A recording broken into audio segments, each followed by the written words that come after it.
Assalamualaikum warahmatullahi wabarakatuh. Alhamdulillah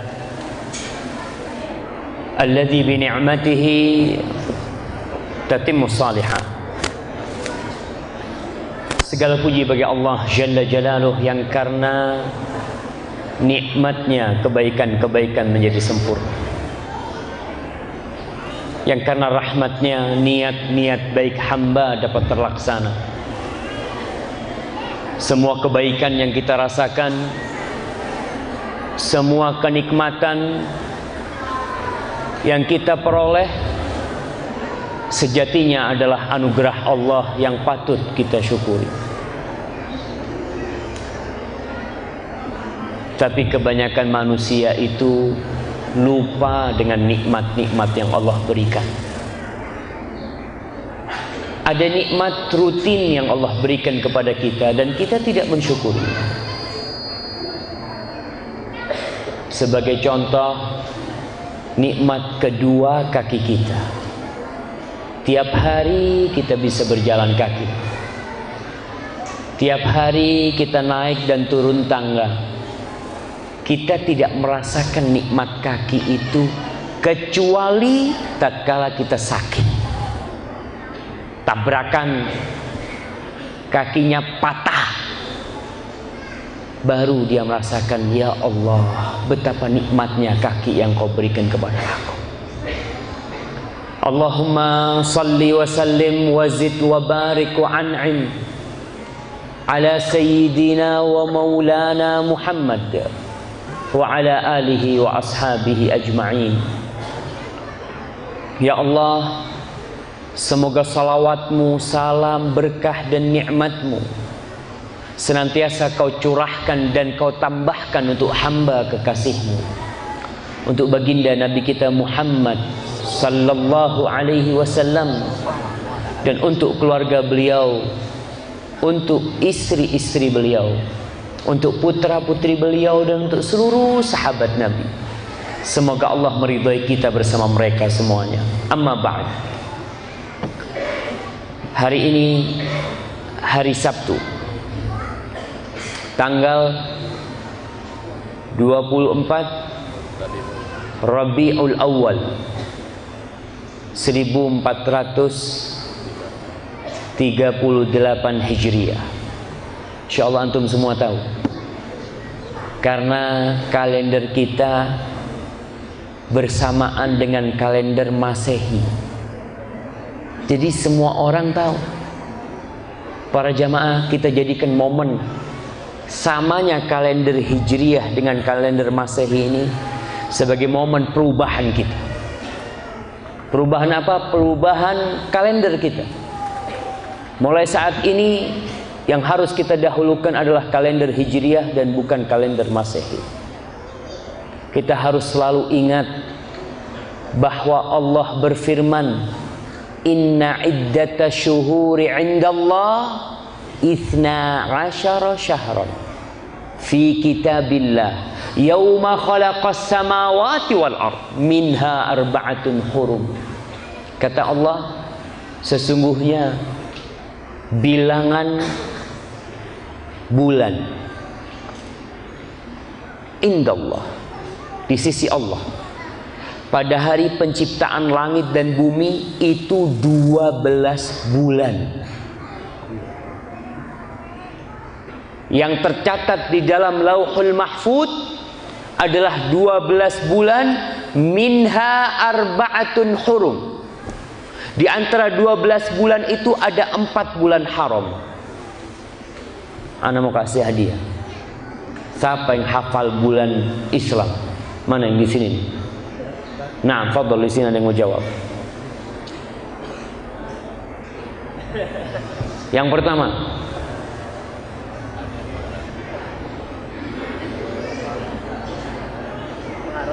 pertama, Muharram, Safar, Rabiul Awal, Rabiul Akhir, Jumadal Ula, Jumadal Akhirah, Rajab, Sya'ban, Ramadan. Habis Ramadan apa? Januari.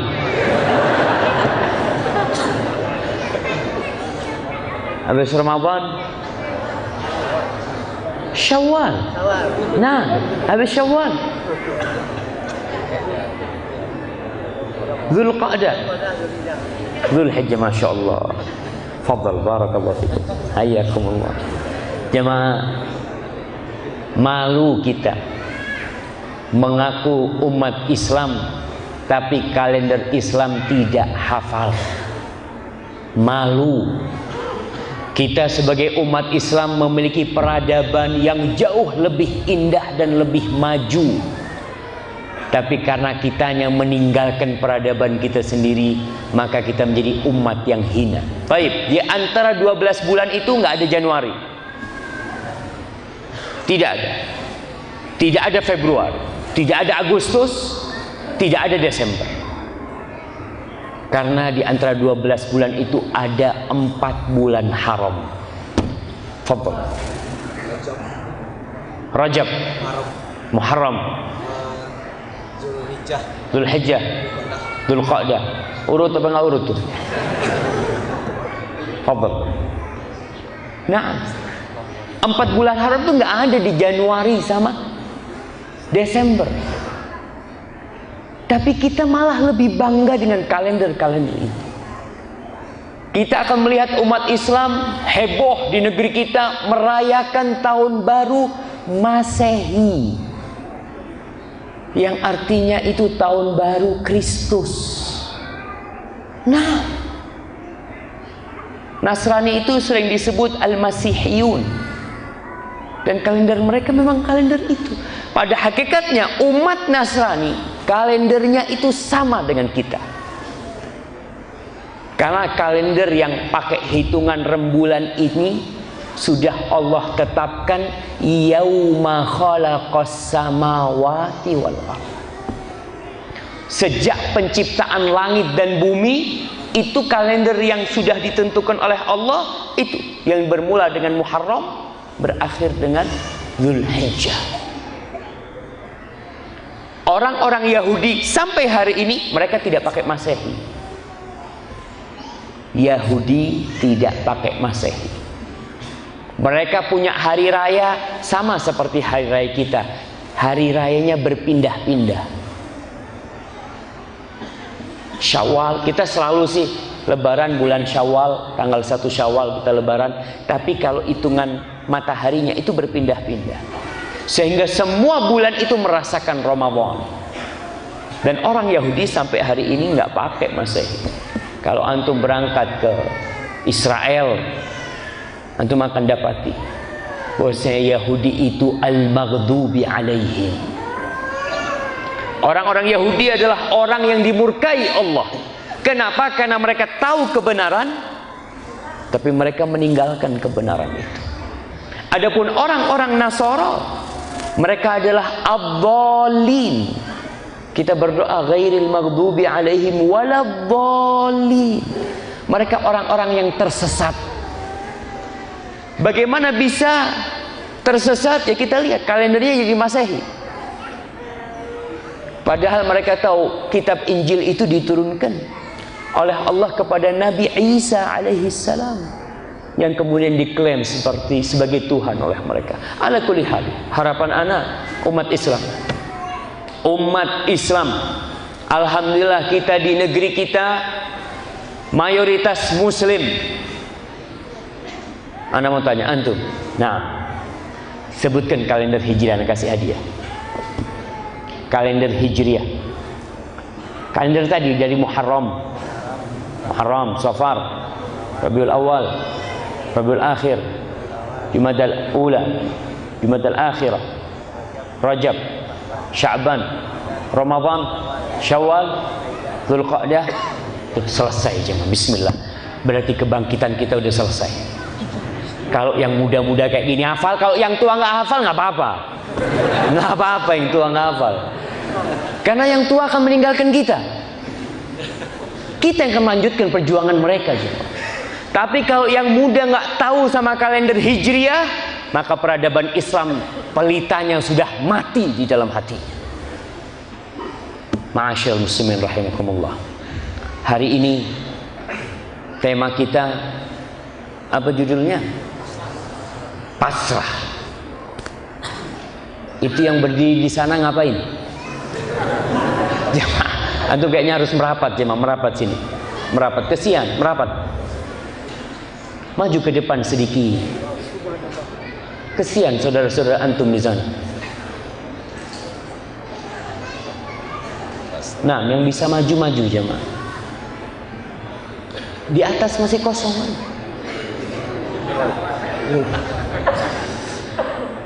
Baik. Ini sebelah kanan kosong ya. Mungkin dikasih jalan sana.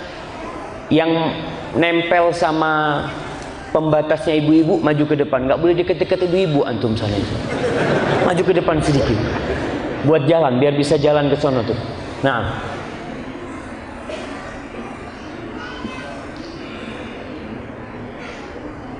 Asyik kosong, masya Allah, masya Allah. Baik, satu prinsip yang harus menemani perjalanan hidup setiap muslim, menjadi keyakinan yang menerangi jalan dan lorong yang dia lewatin dalam kehidupan ini, yaitu pasrah kepada Sang Pencipta. Mungkin kalau bahasa Arabnya tawakal. Kenapa kita harus pasrah? Karena Allah menciptakan kita lemah. Allah menciptakan kita penuh keterbatasan. Sebagian orang makan cabai nggak apa-apa, satunya sakit perut. Sebagian orang minum susu sehat, satunya minum susu masuk rumah sakit. Kenapa?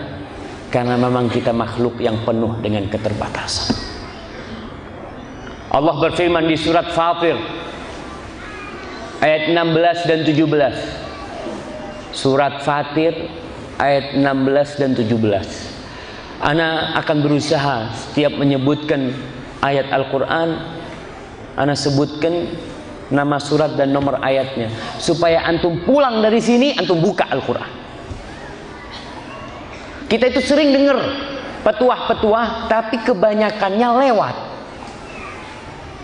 Masuk kanan, keluar kiri.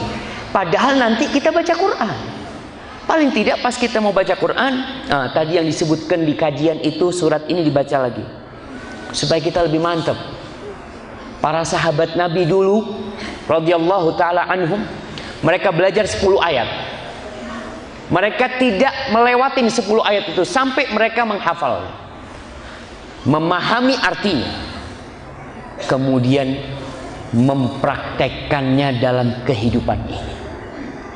Sebagian kita sudah hafal 2 juz, tapi nggak ada yang difahami, apalagi mau diamalkan. Maka harapan kita, kalau kita pulang dari masjid ini, jamaah cuma nyatet nomor ayat dan nama suratnya, pulang ada sesuatu yang dia bawa. Sampai rumah kumpulkan tetangganya, sini semua. Kenapa? Ana mau bacakan. Buka Al-Quran, ini ada terjemahan, buka, sampaikan.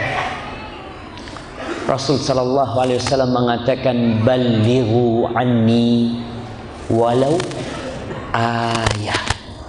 Sampaikan dariku walaupun 1 ayat.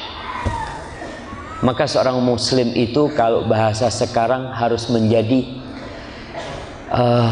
entrepreneur, apa? Entrepreneurship apa? Jadi dia itu harus menjadi orang yang merubah orang lain. Punya keinginan mewarnai, bukan diwarnai.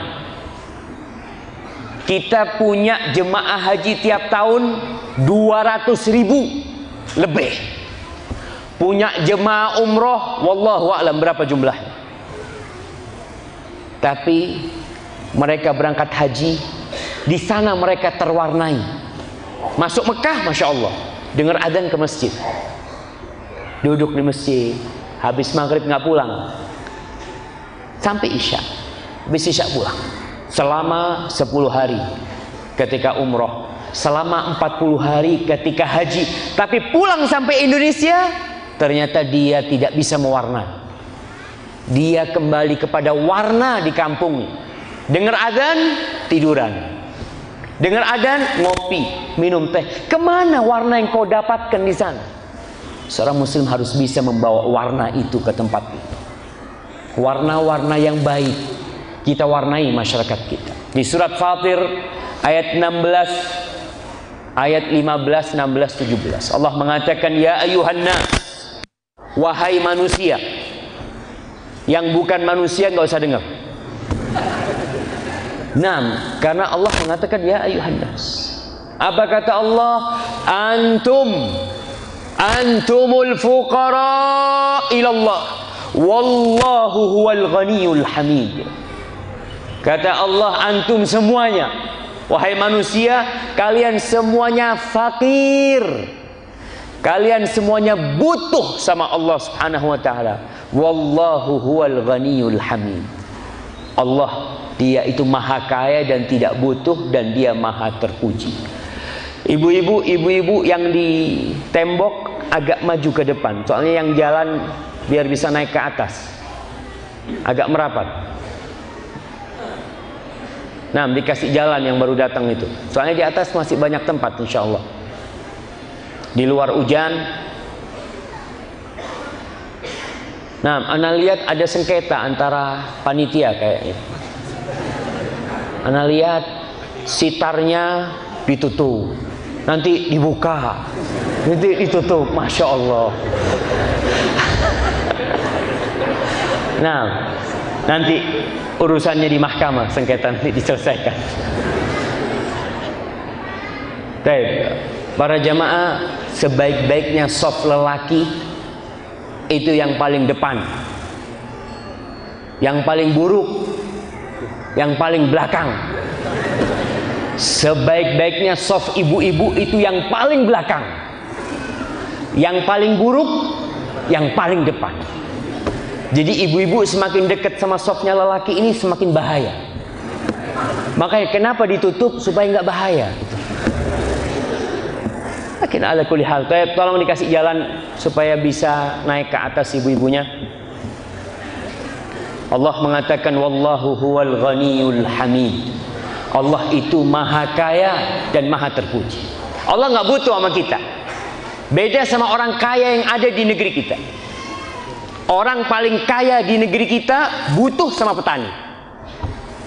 Orang paling kaya di negeri kita butuh sama pembantu. Orang paling kaya di negeri kita dia butuh sama tukang kebun. Dia butuh, nggak bisa hidup tanpa mereka. Tapi Allah huwal ghaniyul hamid. Allah nggak butuh. Allah mengatakan iyasha yudhibkum wa ya'ti bi khalqin jadid. Kalau Allah berkehendak, Allah akan hilangkan kalian semua. Dan Allah akan datangkan penduduk yang baru.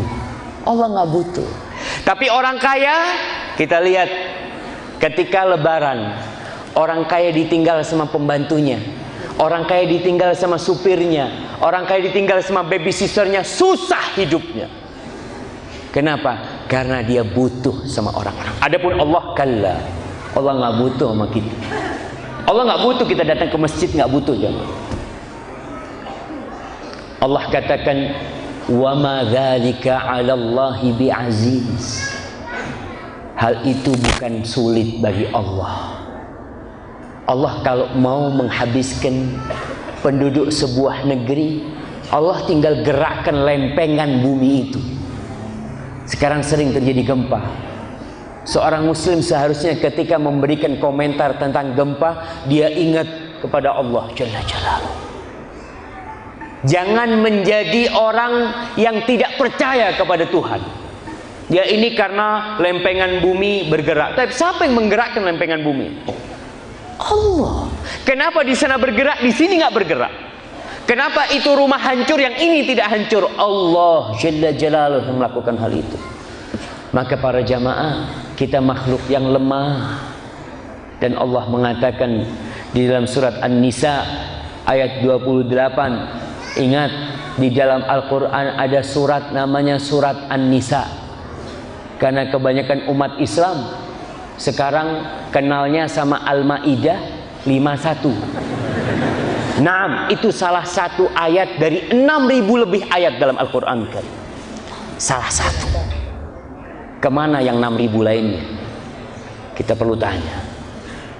Ingat, dalam Al-Quran ada surat An-Nisa ayat 28. Allah mengatakan wa khuliqal insanu dha'ifa, dan diciptakan manusia itu lemah sekali. Dhaif. Yang kuat pun lemah. Antum boleh buktikan. Orang yang juara, umpamanya dia juara bodybuilding. Juara apa? Binaraga. Allah kasih sakit gigi. Nggak usah banyak-banyak, sakit gigi, Allahu Akbar, minta tolong dia. Tolong antarkan ke dokter, Anda mau ke dokter, datang, dok, sakit dok. Subhanallah, dokternya heran. Kau ini badannya gede, sakit gigi udah, subhanallah, lemah jemaah. Ketika rumahnya, wallahu alam, kita kemarin terjadi gempa di Jember, daerah Jawa Timur situ gempa. Masya Allah, gerakan yang terjadi di rumah itu membuat semua orang keluar, meninggalkan rumah. Dan alhamdulillah gempa itu tidak merobohkan sesuatu. Bagaimana dengan saudara-saudara kita yang berada di Aceh, di Pidijaya sana? Semoga Allah merahmati mereka. Allah gerakkan 14 masjid hancur. Allah gerakkan 100 manusia mati. Allah gerakkan toko, bangunan yang dibangun, dibina berbulan-bulan, dalam hitungan 15 detik roboh. Apa kita? Para jamaah, wa khuliqal insanu dha'ifa. Kenapa Allah menciptakan kita lemah? Agar kita tahu diri, agar kita nggak sombong, agar kita sadar dan tidak sok kalau engkau itu hanya makhluk yang lemah. Di antara doa yang diajarkan oleh Rasulullah sallallahu alaihi wasallam, agar kita ini kalau minta sama Allah berasa kalau kau itu bukan siapa-siapa. Doa untuk menghilangkan kegundahan. Para jamaah, itu masih ada tempat di sana. Tapi yang di pintu sana mungkin bisa masuk, ada tempat kan?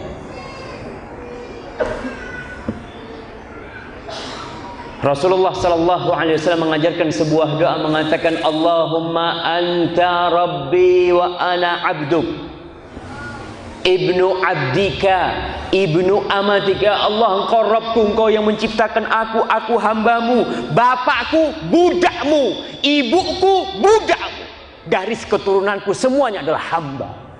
Nggak ada yang tuan. Garis keturunan kita nggak ada yang kok bisa dibilang bangsawan, tetap sampai ujungnya adalah budak Allah subhanahu wa ta'ala. Supaya kau sadar. Oleh karena itu dalam setiap sholat kita, setiap rakaat, tidak sah sholat seorang hamba apabila dia tidak mengatakan iyyaka na'bud wa iyyaka nasta'in. Iya, hanya kepadamu ya Allah kami mengabdi, dan hanya kepadamu kami meminta pertolongan. Para ulama menjelaskan bahwa Al-Quran yang terdiri dari 114 surat, intinya ada di satu surat, di surat Al-Fatihah. Dan inti dari Al-Fatihah itu adalah iyyaka na'bud wa iyyaka nasta'in. Iyyaka na'bud wa iyyaka nasta'in ini jamaah, para ulama menyebutkan ayat obatnya sombong dan obatnya riya. Antum kalau baca itu, antum bisa ngobatin tuh riya. Ketika antum mengatakan iyyaka na'bud, ya Allah, masa engkau mengatakan iyyaka na'bud kau minta dipuji orang, kau minta disanjung orang. Kadangkala sebagian orang ketika melakukan kebaikan ingin nama dia ada di situ, maka seharusnya dia tinggalkan. Kenapa? Karena iyyaka na'budu wa iyyaka nasta'in, ini menghilangkan kesombongan. Kau tiap hari minta tolong sama Allah, bukan tiap hari, dalam sehari berulang kali kau minta tolong sama Allah, terus engkau sombong merasa memiliki sesuatu.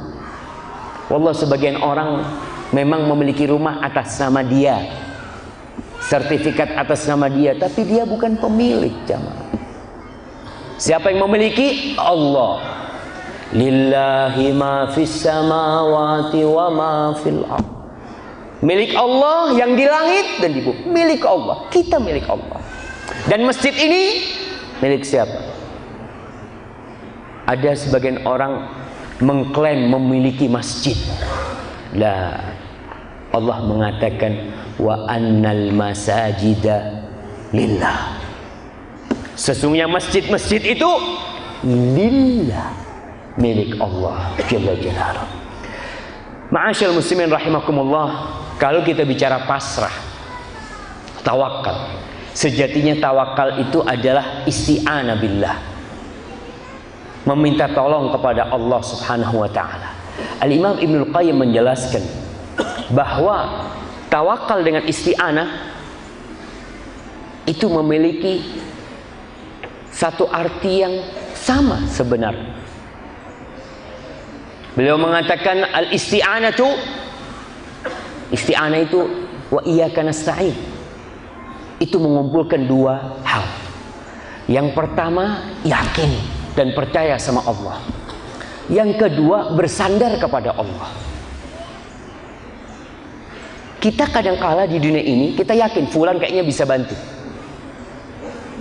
Kita punya masalah, fulan bisa bantu. Kenapa kok nggak minta tolong sama fulan? Aku nggak butuh sama fulan. Aku bisa menyelesaikan urusanku sendiri.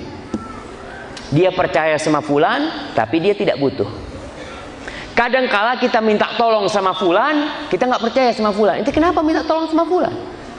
Ya gimana, nggak ada yang lainnya. Dia tuh penipu, ya nggak apa-apa ditipu sedikit, yang penting nggak semuanya habis. Karena dia butuh. Adapun kita kepada Allah, kita percaya Allah yang bisa bantu kita, dan kita butuh sama Allah Subhanahu wa ta'ala. Dan tawakal sendiri sebenarnya adalah keyakinan seorang hamba bahwasanya Allah yang bisa menyelesaikan urusan dia, kemudian dia menyandarkan dirinya kepada Sang Pencipta. Ma'asyal muslimin rahimakumullah, kalau kita melihat Allah berulang kali di dalam Al-Quran menyuruh kita pasrah. Kau serahkan sama Allah, kau tawakal kepada Allah.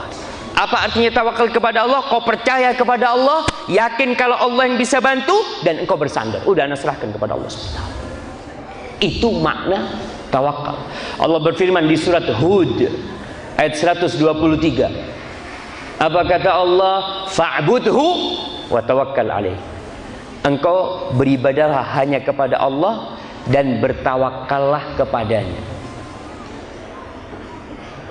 Sama dengan iyyaka na'budu wa iyyaka nasta'in.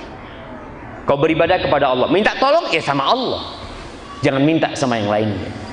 Karena kita masih melihat di masyarakat kita orang-orang yang minta tolong kepada lautan. Pelaut-pelaut itu takut sama laut, sehingga dalam setiap waktu mereka membuat sesajen.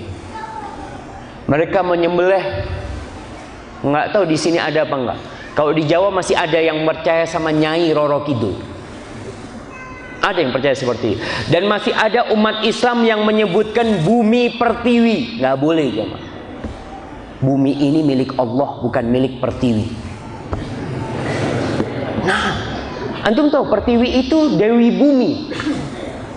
Pertiwi itu dalam agama Hindu adalah dewi yang diyakini menguasai bumi. Ketika antum mengatakan bumi pertiwi, berarti antum yakin bumi ini bukan milik Allah. Ada yang menguasai bumi. Lah, kadang-kadang masih ada tulisan-tulisan seperti itu. Ya mungkin karena nggak ngerti. Ditanya apa artinya pertiwi, wallahu a'lam. Tapi yang jelas bumi pertiwi, karena itu yang sering lantunkanlah. Di Jawa, di laut-laut mereka meyakini adanya Nyai Roro Kidul. Ada Nyai Blorong, ada Nyai Roro Kidul, nyanyi. Mereka takut dengan kekuatan itu. Sehingga dalam setiap tahun ketika mereka melihat ada kapal yang tenggelam, ada kapal yang apa, mereka membuat sesajen untuk memohon kepada kekuatan yang ada di sana agar tidak mengganggu. Subhanallah. Berarti ada Tuhan selain Allah, ada Rabb selain Allah. Kemudian engkau meminta kepada Dia. Allah katakan di surat Hud ayat 123, fa'budhu, kau hanya kepada Dia beribadah, wa tawakkal alaih, dan bertawakallah kepadanya. Kemudian di surat Al-Furqan ayat 58, Allah Jalla Jalaluhu mengatakan, wa tawakkal 'alal hayyil ladzi la yamut. Engkau bertawakallah, pasrahlah kepada yang hidup dan tidak pernah mati. Kalau kita bersandar, ingat tawakal itu artinya apa? Yakin sama Dia dan bersandar kepada dirinya. Kadangkala kita bersandar kepada fulan, insya Allah urusan gampang. Kenapa? Anak punya kenalan di kepolisian, gampang.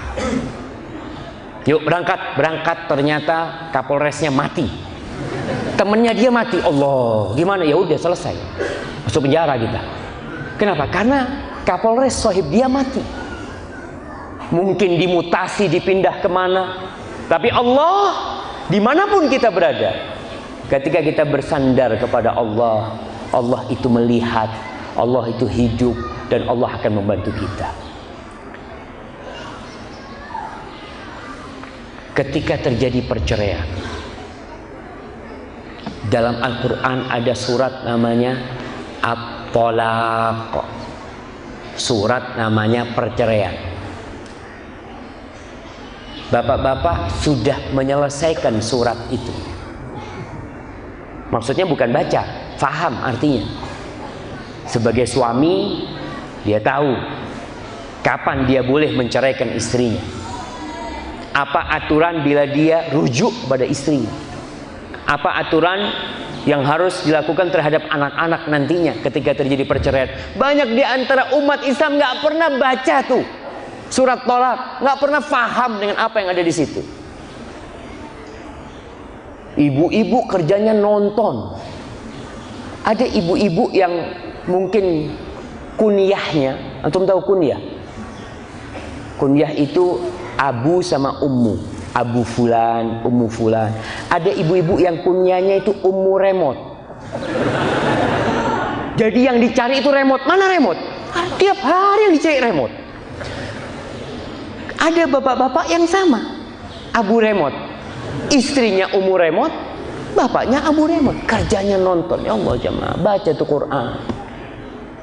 Mana tuh kitab kita? Baca surat Tolak. Allah di ayat kedua di surat At-Talaq setelah menceritakan tentang perceraian. Biasanya orang kalau bercerai takut, bingung. Ustadz gimana Ustadz? Ana selama ini makan lewat suami. Gimana anak-anak nantinya? Ya Allah Ustadz, ana bingung, ana mau makan dari mana? Allahu Akbar. Allah mengatakan, wa man yattaqillaha yaj'al lahu makhraja wa yarzuqhu min haitsu la yahtasib wa man yatawakkal 'ala Allah fa huwa hasbuh innallaha balighu amri qad ja'ala Allahu likulli syai'in qadra. Allah mengatakan barang siapa bertakwa kepada Allah, Allah akan kasih jalan keluar. Makanya seorang muslim itu tidak perlu takut dalam kehidupan ini. Ketika dia pasrah sama Allah, masalah apapun yang terjadi, aku punya Allah, aku punya Rabbul Alamin. Dia bertakwa, Allah akan kasih jalan keluar. Wa yarzuqhu min haitsu la yahtasib. Allah akan kasih rezeki dari arah yang tidak disangka-sangka. Karena selama ini hidupnya selalu mengandalkan suami. Oh gampang, alhamdulillah nanti akhir bulan suami bawa gaji. Berarti dia ada rezeki yang sudah dia sangka. Tapi kalau kau bertakwa kepada Allah, Allah kasih rizki dari arah yang tidak disangka-sangka. Kemudian waman yatawakkal 'alallah fahuwa hasbuh. Barang siapa yang bertawakal kepada Allah, maka Allah akan mencukupinya. Bertawakal kepada Allah. Sebagian wanita ditinggal mati suaminya, kata dia aman, alhamdulillah. Kenapa? Kita masih punya rumah, bapakmu masih meninggalkan rumah, bapakmu masih meninggalkan pabrik, bapakmu masih punya ini, punya itu. Ternyata semua itu ternyata sudah digadaikan di bank. Hidupnya bingung karena engkau tidak bertawakal kepada Allah. Maka bertawakallah kepada Allah, Allah akan cukupi. Jamaah, Allah cukupi. Kita nggak akan butuh sama siapa-siapa. Tapi kadang-kala kita nggak tawakal sama Allah. Di surat Ali Imran ayat 159, Allah mengatakan innallaha yuhibbul mutawakkilin. Allah itu cinta sama orang-orang yang pasrah.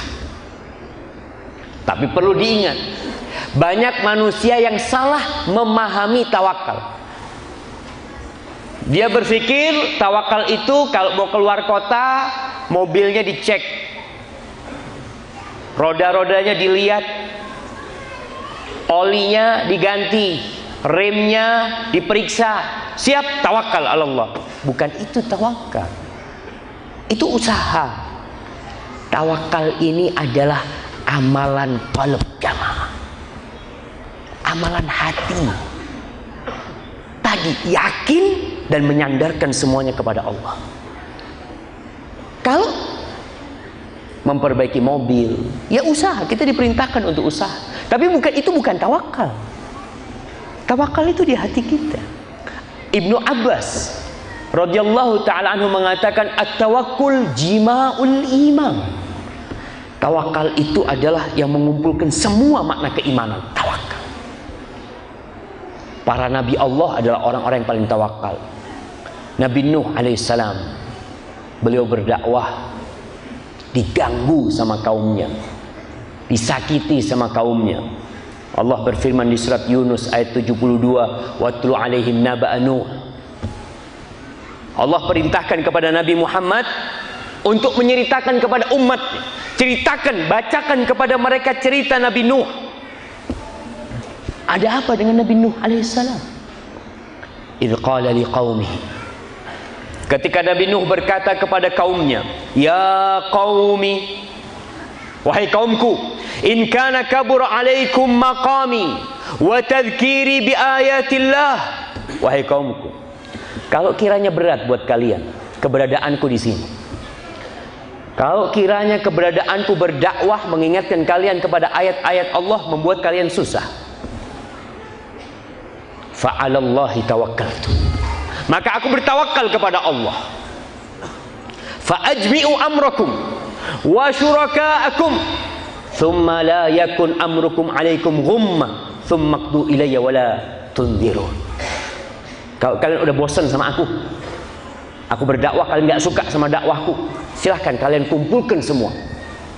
Kalian berkumpul sama patung-patung kalian, sama sekutu-sekutu kalian, sama orang-orang yang mendukung kalian, lalu kalian mau bikin makar buat aku, silahkan, aku tunggu, jangan ditunda.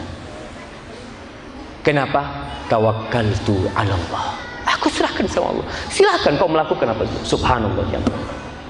Ana ingat dengan cerita seorang ustadz di Malang.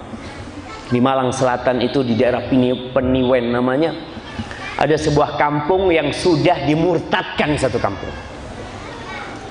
Sampai yang mati dimurtadkan. Bayangkan, yang mati dimurtadkan.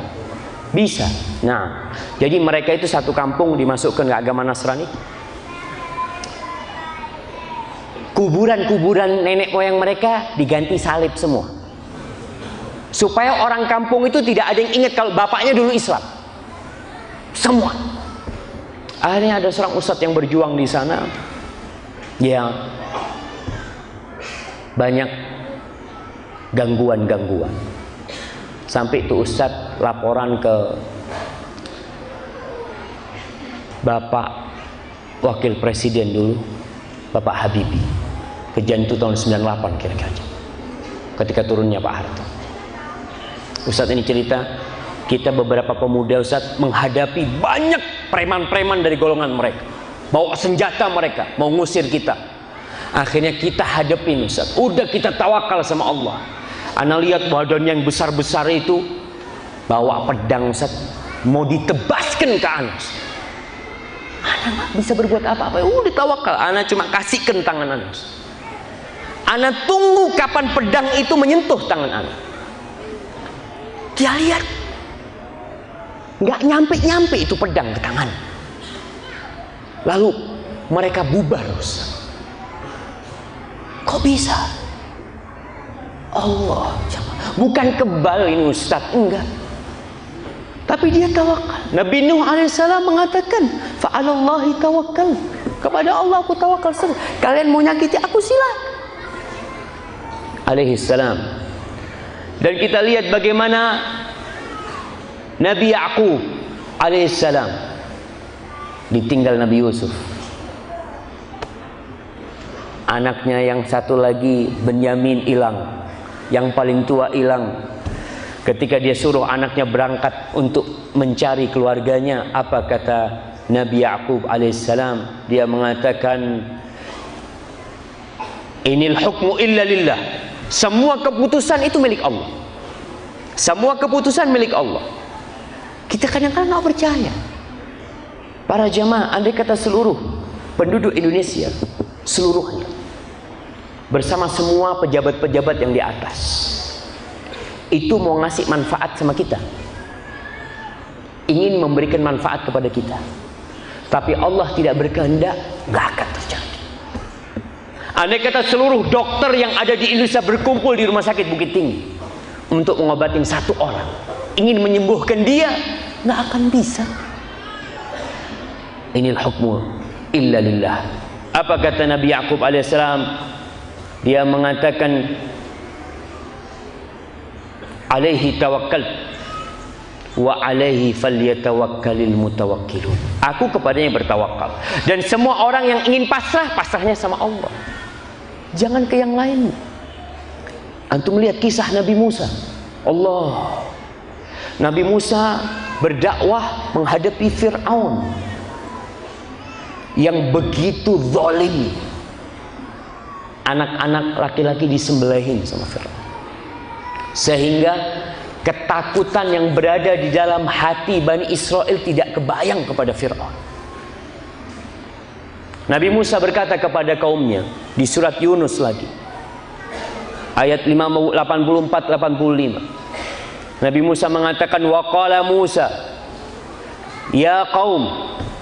Dan Nabi Musa berkata kepada kaumnya yang penuh ketakutan, penuh kekhawatiran, takut sama Fir'aun, takut sama itu.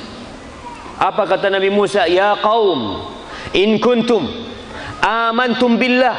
Kalau kalian semuanya beriman kepada Allah, yakin Allah sebagai pencipta, Allah yang berhak disembah, fa alaihi tawakkalu in kuntum muslimin. Maka kepadanya lah kalian harus bertawakal kalau kalian orang Islam. Apa kata kaumnya ketika diajak menuju Allah? Kaumnya mengatakan, faqalu 'alallahi tawakkalna rabbana la taj'alna fitnatan lil qaumidz zalimin. Hanya kepada Allah kami pasrah, hanya kepada Allah kami serahkan semuanya, dan kami memohon kepada Allah supaya tidak dijadikan kita ini fitnah bagi orang-orang zalim, mereka menyakiti dan mengganggu kita. Tatkala Bani Israel dikejar oleh bala tentara Fir'aun bersama Fir'aun, Nabi Musa bersama Nabi Harun bersama ulama-ulama Bani Israel dan bersama yang lainnya meninggalkan Mesir di malam hari, melarikan diri sampai mereka jalan terus. Pagi hari sampai di pantai. Sampai di pantai tidak ada perahu yang bisa mengangkat mereka. Dilihat di belakang, Fir'aun bersama bala tentaranya sudah kelihatan. Falamma tara al-jam'an Qala ashabu Musa inna lamudrakun. Ketika dilihat tentara Fir'aun sudah kelihatan, kata Bani Israel, habis kita sudah. Habis kita sudah. Pasti kita dihabisi sama Fir'aun. Karena bertahun-tahun mereka melihat kejahatan Fir'aun. Tapi Nabi Musa yang bertawakal kepada Allah, apa kata? Kalla. Nggak ada jalan jemaah. Mungkin kalau ada perahu orang mengatakan tenang, kita naik perahu, selamat kita. Tapi Nabi Musa tahu nggak ada jalan. Tapi dia punya Allah. Kalla. Inna ma'iya rabbi sayahdin. Nggak mungkin kita kena, nggak mungkin. Kenapa? Karena yakin sama Allah. Inna ma'iya rabbi sayahdin. Sesungguhnya bersamaku ada Robku, pasti dia memberikan hidayah kepada. Di sini Allah kasih jalan keluar yang tidak disangka-sangka. Itu lautan bisa terbelah, laut bisa terbelah. Siapa yang bisa melakukan itu? Allah Jalla Jalaluhu. Antum lihat Nabi Ibrahim alaihissalam tatkala dilemparkan ke api, semua orang mengklaim, orang Yahudi mengklaim kalau Nabi Ibrahim adalah nabi mereka. Orang Nasrani mengklaim kalau Nabi Ibrahim adalah nabi mereka. Yang benar yang mana? Yang benar siapa? Yahudi apa Nasrani? Yang benar yang mengikuti agamanya Nabi Ibrahim alaihissalam. Beliau hanifan muslim. Beliau lurus, tidak berbuat syirik. Siapapun yang mengklaim Nabi Ibrahim dari kelompoknya, kau harus beribadah sesuai dengan ibadah Nabi Ibrahim. Ma'asyal ikhwah rahimakumullah. Ketika Nabi Ibrahim berdakwah sendirian, kalau kita lihat kisah para nabi ini, tawakalnya bukan cuma urusan rizki, urusan yang lebih dari itu, urusan nyawanya. Ketika Nabi Ibrahim hendak dilemparkan ke dalam api, bayangkan kesombongan kaumnya Nabi Ibrahim. Padahal dia bisa, Nabi Ibrahim dipanggang, bisa mereka memanggang. Tapi mereka enggak, kita bikin api yang besar supaya orang-orang tahu kekuatan yang kita miliki. Setelah api itu besar, tampak kelemahan mereka. Apa kata mereka? Gimana kita naruh Nabi Ibrahim? Karena ketika apinya besar, kita nggak bisa dekat. Manusia. Lalu ada yang memberikan wahyu kepada mereka. Iblis. Ustaz, apakah ada wahyu dari iblis? Nah, antum lihat sebagian orang yang mengaku nabi sekarang, mereka dapat wahyu. Betul, dapat wahyu. Tapi dari siapa? Syaitan. Allah mengatakan syayatinul insi wal jin yuhi ba'duhum ila ba'din zukhrufal qawli ghurura. Syaitan-syaitan dari bangsa jin dan manusia memberikan wahyu, dia itu kerja. Nabi Ibrahim alaihissalam, iblis diriwayatkan, Ibnu Katsir menceritakan dalam kitabnya dan At-Tabari dalam tafsirnya menceritakan bagaimana diwahyukan kepada kaumnya Nabi Ibrahim agar membuat manjanik. Manjanik itu alat pelontar kayak ketapil besar. Nabi Ibrahim ditaruh di sana, diikat, dilemparkan. Di dalam kisah Israiliyat, Ustadz, boleh nggak kita menceritakan kisah Israiliyat? Kata Nabi alaihi salatu wasallam, hadithu an bani Israel wala haraj.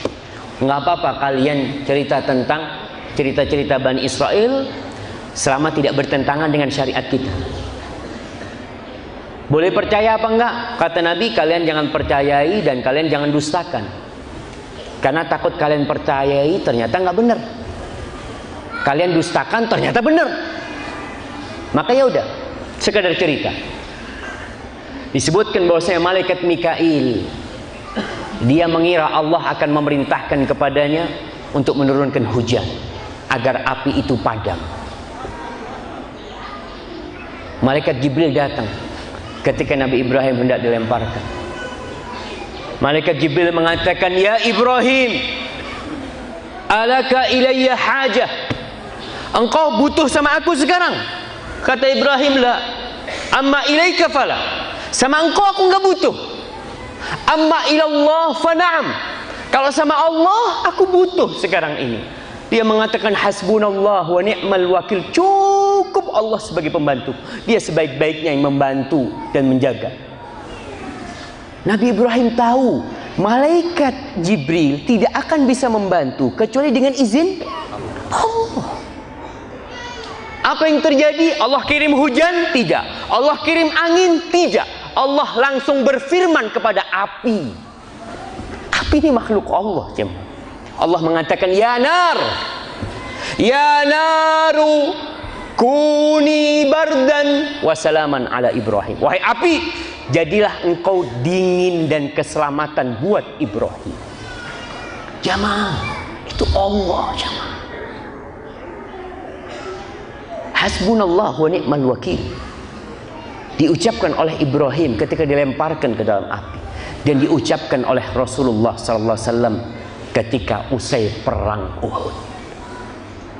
Di surat Ali Imran ayat 173 174, ketika umat Islam kalah di perang Uhud, orang-orang musyrik meninggalkan Madinah. Di tengah perjalanan pulang mereka mau balik lagi ke Madinah. Kenapa mau balik? Kita belum menghabisi Muhammad SAW. Kita balik, kita habisin mereka. Dalam kondisi umat Islam terluka. Akhirnya Rasul SAW mendengar hal itu, dikumpulkan sahabatnya yang tadi ikut perang, keluar. Kita hadapin mereka di Hamra'ul Asad. Allah berfirman di sini, alladzina qala lahumun nas.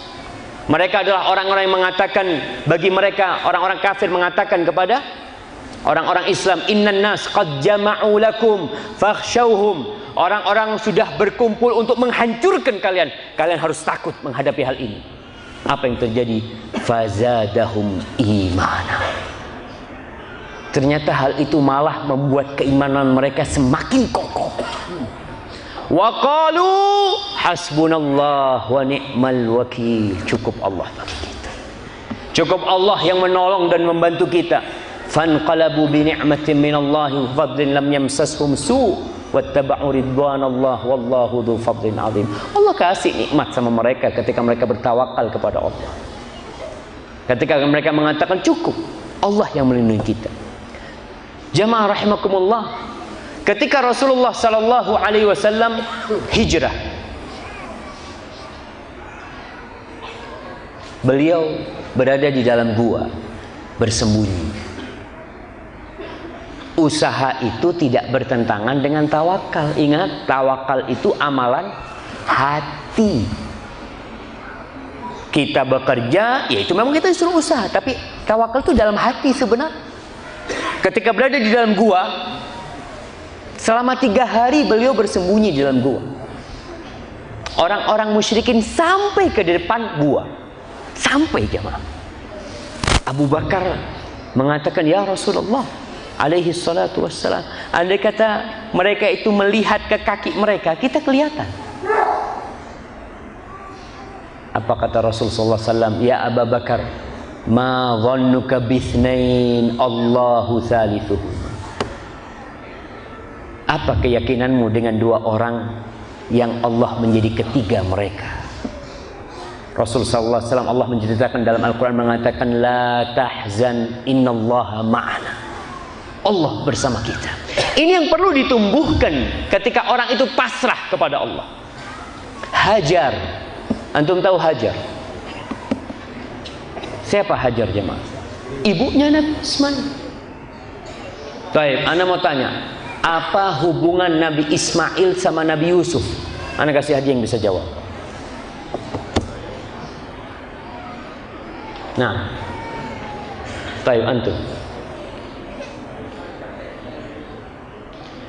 Nabi Ismail saudara kakeknya Nabi Yusuf. kakek lain ibu. Betul. Yusuf anaknya siapa? Anaknya Yakub. Yakub anaknya Ishak. Ishak saudaranya Ismail. Barakallahu fikum. Kirim ke sana. Nah, tahu hubungannya jemaah. Nabi yang paling mulia nasabnya itu Nabi siapa? Nabi Yusuf. Yusuf bin Yakub bin Ishak bin Ibrahim. Bayangkan, keturunannya Nabi semua alaihi salam. Nabi Ismail ketika masih dalam susuan, Allah hendak menguji semuanya. Nabi Ibrahim diuji, apakah kecintaan dia kepada Allah berkurang dengan adanya Ismail? Karena kadang-kala orang yang kepingin punya anak, ketika anaknya datang, mulai hatinya itu keambil sama anaknya.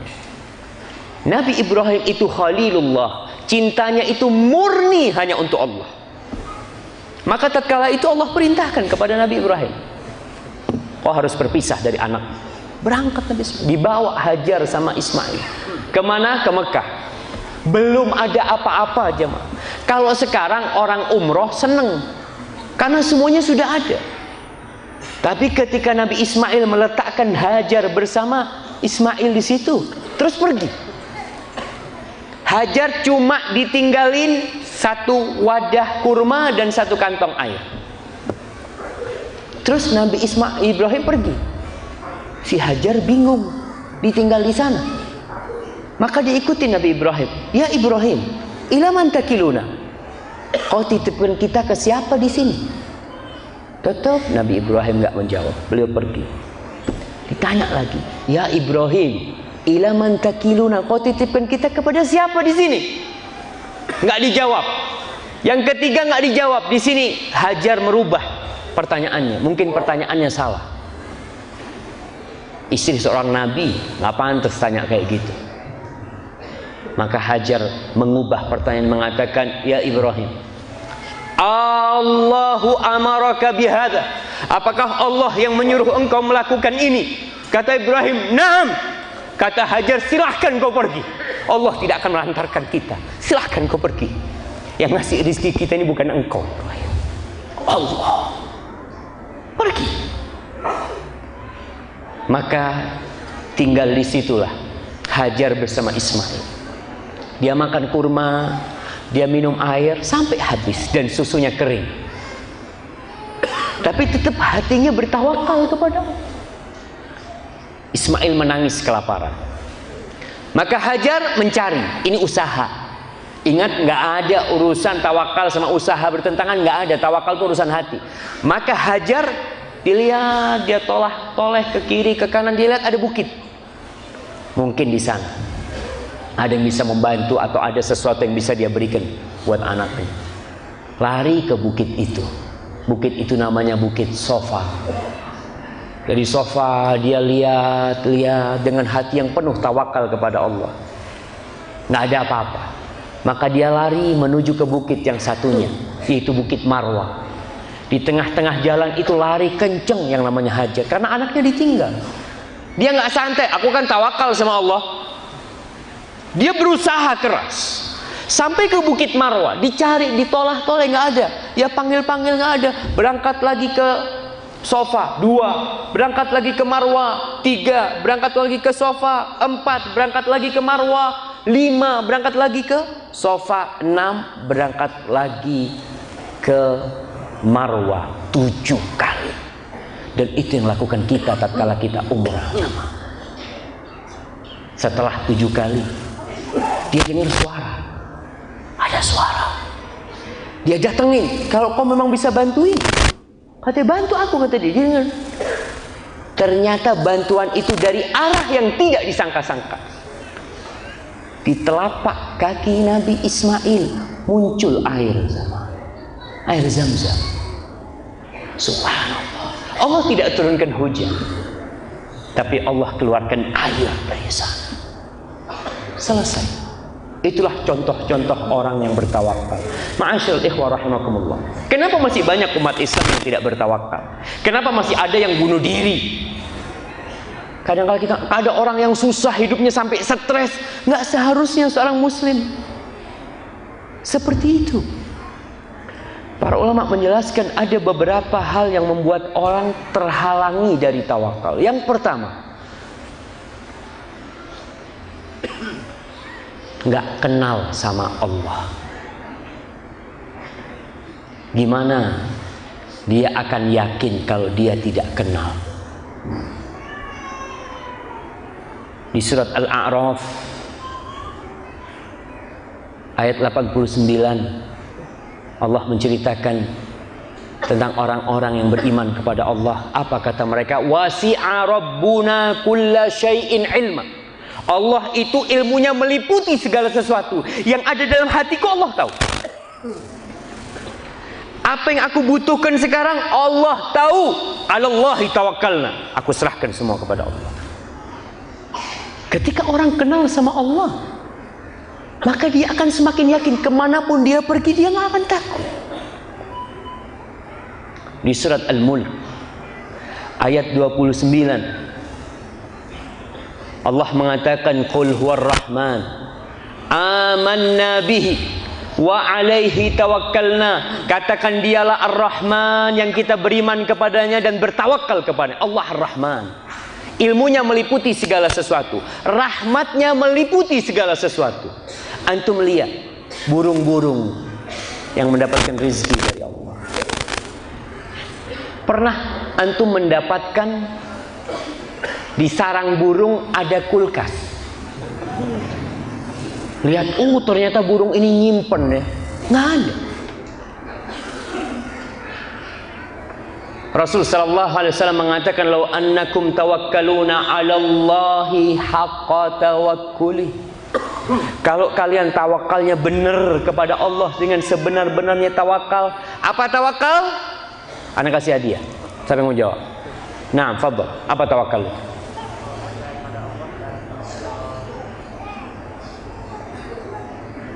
Percaya kepada Allah dan bersandar kepadanya. Nah, fadhal. Antum kirim ke belakang sana.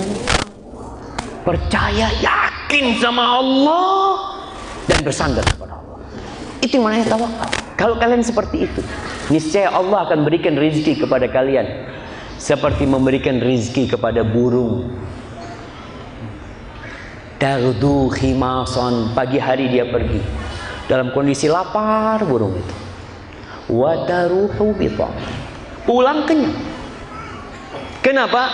Orang yang kenal sama Allah, dia yakin jemaah. Syekh Abdul Razak hafizahullah ta'ala, beliau pernah cerita tentang bagaimana orang Badui yang yakin sama Allah. Diceritakan nih, orang Badui berjumpa dengan Al-Asma'i, seorang alim ulama yang terkenal. Terjadi obrolan antara keduanya. Tanya, kau dari mana engkau? Min Bani Asmu, Bani Asma, dari kabilah Asma. Ental Asma'i, kau yang terkenal itu Asma'i. Iya, kata dia. Kau baru datang dari mana? Qala min ardin yutla fihi kalamur rahman. Aku baru datang dari tempat yang di situ dibacakan firman-firman Allah. Orang Badui ini nggak pernah dengar Al-Quran ternyata. Orang gunung, orang padang pasir sana. Maka dia bertanya, Alir Rahmani kalamun yatluhu adami. Apakah Allah Ar-Rahman itu memiliki firman yang dibaca oleh manusia? Kala nah, iya benar. Kala, iqra alayya, bisa kau bacakan kepada aku? Maka Al-Asma'i membacakan surat Adz-Dzariyat. Wadz-Dzariyati dzarwa falhamilati wiqra. Dia baca sampai kepada firman Allah, wa fis samai rizqukum wa ma tu'adun. Dan di langit itu ada rezeki kalian dan apa yang dijanjikan kepada kalian. Orang Badui tanya, coba kau baca lagi. Ini firman Allah? Iya, ini firman Allah. Lalu orang Badui turun dari ontanya, dipotong ontanya. Sambil dia membaca wa fis samai rizqukum wa ma tu'adun. Dan di langit itu ada rizki buat kalian dan apa yang dijanjikan kepada kalian. Dia potongin ontanya dalam kondisi kulitnya belum dikuliti, dibagikan. Dia minta tolong Asma'i untuk bantuin dia. Lalu orang ini meninggalkan Asma'i sambil membaca wa fis sama'i rizqukum wa ma tu'adun. Di langit rizki kalian itu, bukan di bumi. Orang yang tahu Allah yang memberikan rizki. Pernah ada seorang lelaki yang dapat informasi tokonya, tempat usahanya kebakaran. Dia santai dengar tokonya kebakaran. Orang ini tanya, kebakarannya sampai ke langit enggak? Ya enggak lah. Rizkiku itu di langit. Yang kebakar itu bukan rizkiku. Rizkiku tetap ada. Seorang yang mengenal Allah. Dari mana kita kenal Allah? Dari Al-Quranul Karim, dari ayat-ayat Allah, dan dari ciptaan-ciptaan. Allah mengatakan di surat Az-Zumar ayat 67, wa ma qadarullaha haqqa qadrih. Manusia itu tidak mengagungkan Allah seperti seharusnya mereka mengagungkan Allah. Wal ardu jami'an qabdatuhu yaumal qiyamah. Bumi semua akan berada dalam genggaman Allah pada hari kiamat. Was samawat matwiyatun biyamini. Langit yang 7 lapis itu akan terlipat di tangan kanan Allah Jalla Jalaluhu. Subhanahu wa ta'ala amma yusyrikun. Maha suci Allah terhadap apa yang mereka syirikan. Karena masih ada orang-orang yang melakukan kesyirikan kepada Allah, bersandar kepada selain Allah, karena dia nggak kenal sama Allah. Coba kau lihat, keluar rumah ngelihat semut lewat, ya Allah, ini ciptaan Allah. Kita mau kenal sama Allah, ini ciptaan Allah. Andai kata seluruh penduduk Bukit Tinggi berkumpul, uangnya dijadikan satu, semua tenaga ahli dijadikan satu untuk menciptakan satu ekor semut, bisa? Tak bisa. Apa yang kau sombongkan? Tuh Allah nyiptakan semut tiap hari, dibunuh oleh manusia, diciptakan lagi sama Allah terus. Biasanya di musim hujan antum melihat yang namanya laron. Laron jamaah.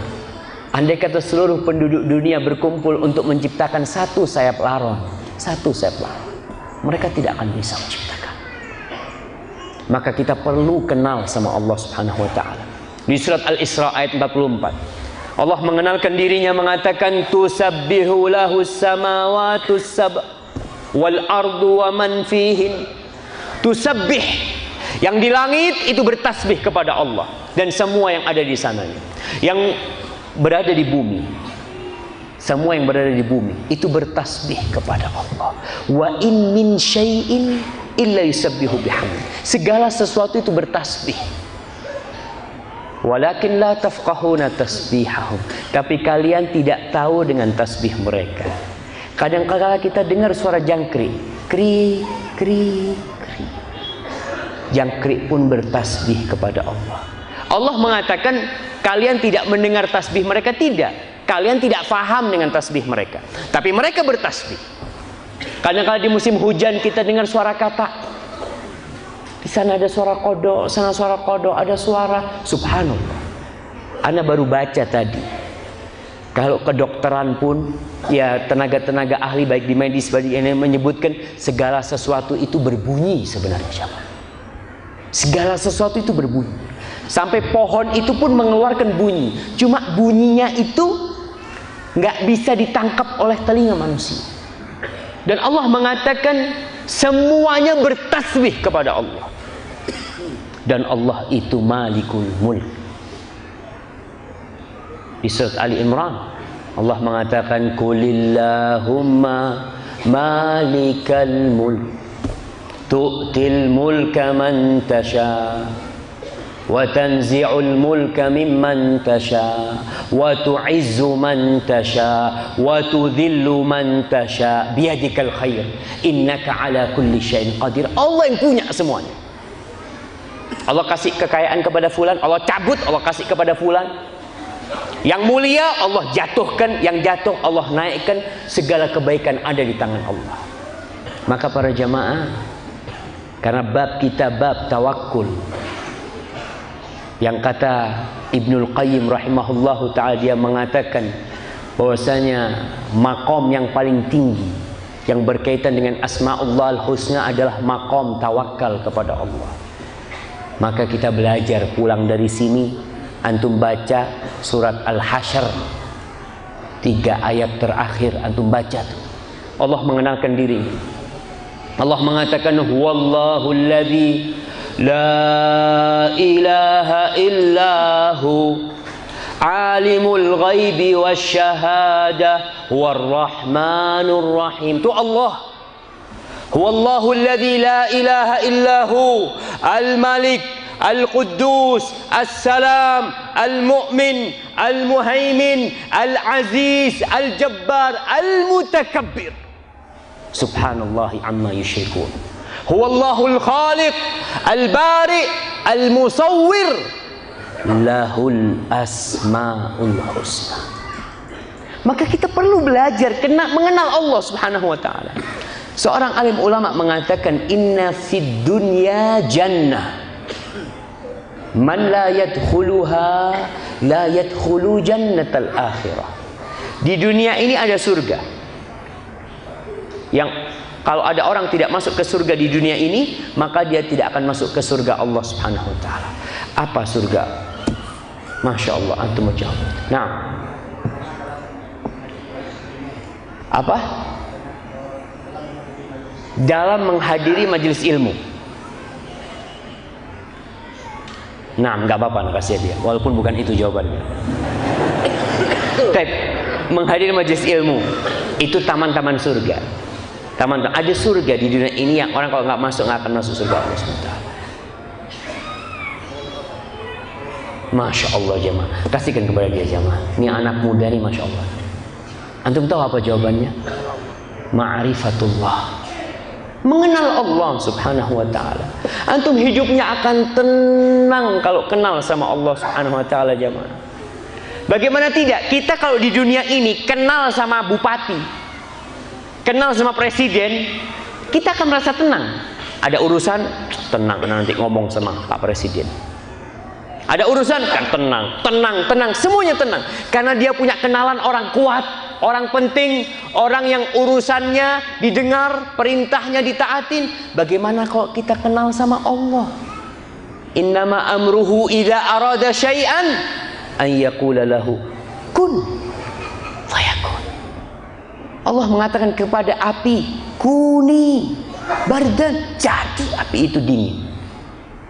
Maka itulah yang disebut jannatud dunya ma'rifatullah Subhanahu wa taala. Maka kenali Allah. Antum baca firman-firman Allah, antum lihat ciptaan-ciptaan Allah, antum lihat mentari, antum lihat bulan, antum lihat diri antum ketika melihat gunung, masya Allah, anak kecil banget. Gunung ini begitu besarnya. Kita perlu mengenalkan diri kita kepada Allah dan kita perlu kenal Allah. Yang kedua, yang menyebabkan orang tidak benar tawakalnya, nggak yakin sama Allah. Gimana engkau kok nggak yakin? Ada orang-orang yang kenal sama Allah tapi tidak yakin. Maka ini bermasalah. Contohnya urusan rezeki. Ada ibu-ibu yang nggak yakin kalau rezeki itu dari Allah. Dia mengatakan, enggak, aku dapat rezeki dari fulan. Kalau fulan nggak ngasih, berarti aku nggak makan, nggak hidup aku. Lah, fulan itu cuma perantara. Anak-anak yang ngasih rezeki siapa? Allah. Ketika anak-anak di perut ibu, siapa yang ngasih rezeki? Bapaknya, ibunya? Lah, Allah yang mengantarkan langsung itu makanan kepada janin. Jalla Jalaluh. Maka kita harus yakin bahwasanya orang tidak akan mati kecuali rezekinya sudah sempurna. Kita harus yakin bahwa semua yang hidup di muka bumi ini, baik yang berakal, yang tidak berakal, itu semuanya ditanggung sama Allah Subhanahu wa taala. Alhamdulillah Rabbil alamin. Kemudian yang ketiga menyebabkan orang tidak bertawakal adalah sombong. Sombong terhadap ayat-ayat Allah. Seperti Fir'aun. Kenapa Fir'aun mengatakan ana rabbukumul a'la? Aku Tuhan kalian yang paling tinggi. Itu kata Fir'aun. Bayangkan, Disebutkan Fir'aun ini nggak pernah sakit katanya. Makanya antum kalau sakit harus bersyukur kepada Allah.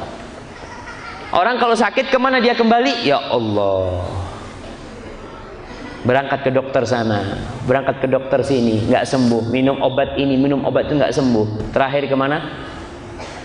Katanya dokter cuma Allah yang bisa menyembuhkan. Dari awal cuma Allah yang bisa menyembuhkan, bukan sekarang. Maka jangan sombong. Allah mengatakan, "Aantum asyaddu khalqan amis sama banaha rafa'a samkaha fasawwaha wa aghtasha laylaha wa akhraja duhaha wal arda ba'da dhalika dahaha akhraja minha ma'aha wa mar'aha wal jibala arsaha mata'an lakum wa li an'amikum." Apakah penciptaan kalian ini lebih besar dari penciptaan langit? Mana manusia yang sombong? Kau itu merasa ciptaanmu itu lebih besar dari langit, dari isi langit, dari rembulan, dari matahari? Enggak, kata Allah. Supaya orang nggak sombongnya, kita itu butuh sama Allah. Ma'asyiral ikhwah rahimakumullah. Yang terakhir, tempat-tempat atau waktu-waktu kita disyariatkan untuk mengungkapkan tawakal kita, untuk mengatakan tawakal. Karena tawakal itu amalan hati, tapi diucapkan di lisan. Para ulama menjelaskan, yang pertama, tempat yang disyariatkan untuk bertawakal atau waktu yang disyariatkan kita bertawakal ketika mau tidur tentu. Dalam hadis Bara bin Azib, Nabi SAW mengajarkan kepada Bara sebuah doa. Dia mengatakan, "Idza ataita majji'ak." Bara, kalau engkau mau tidur, kau datang tempat tidur, fatawadda wudu'aka lis-shalah. Wudu'lah engkau seperti wudu'nya orang yang mau sholat. Nih, kalau ilmu kedokteran, ilmu medis, mau tidur suruh cuci tangan sama cuci kaki. Dalam Islam enggak. Apa? Wudu seperti sholat. Lebih sempurna mana?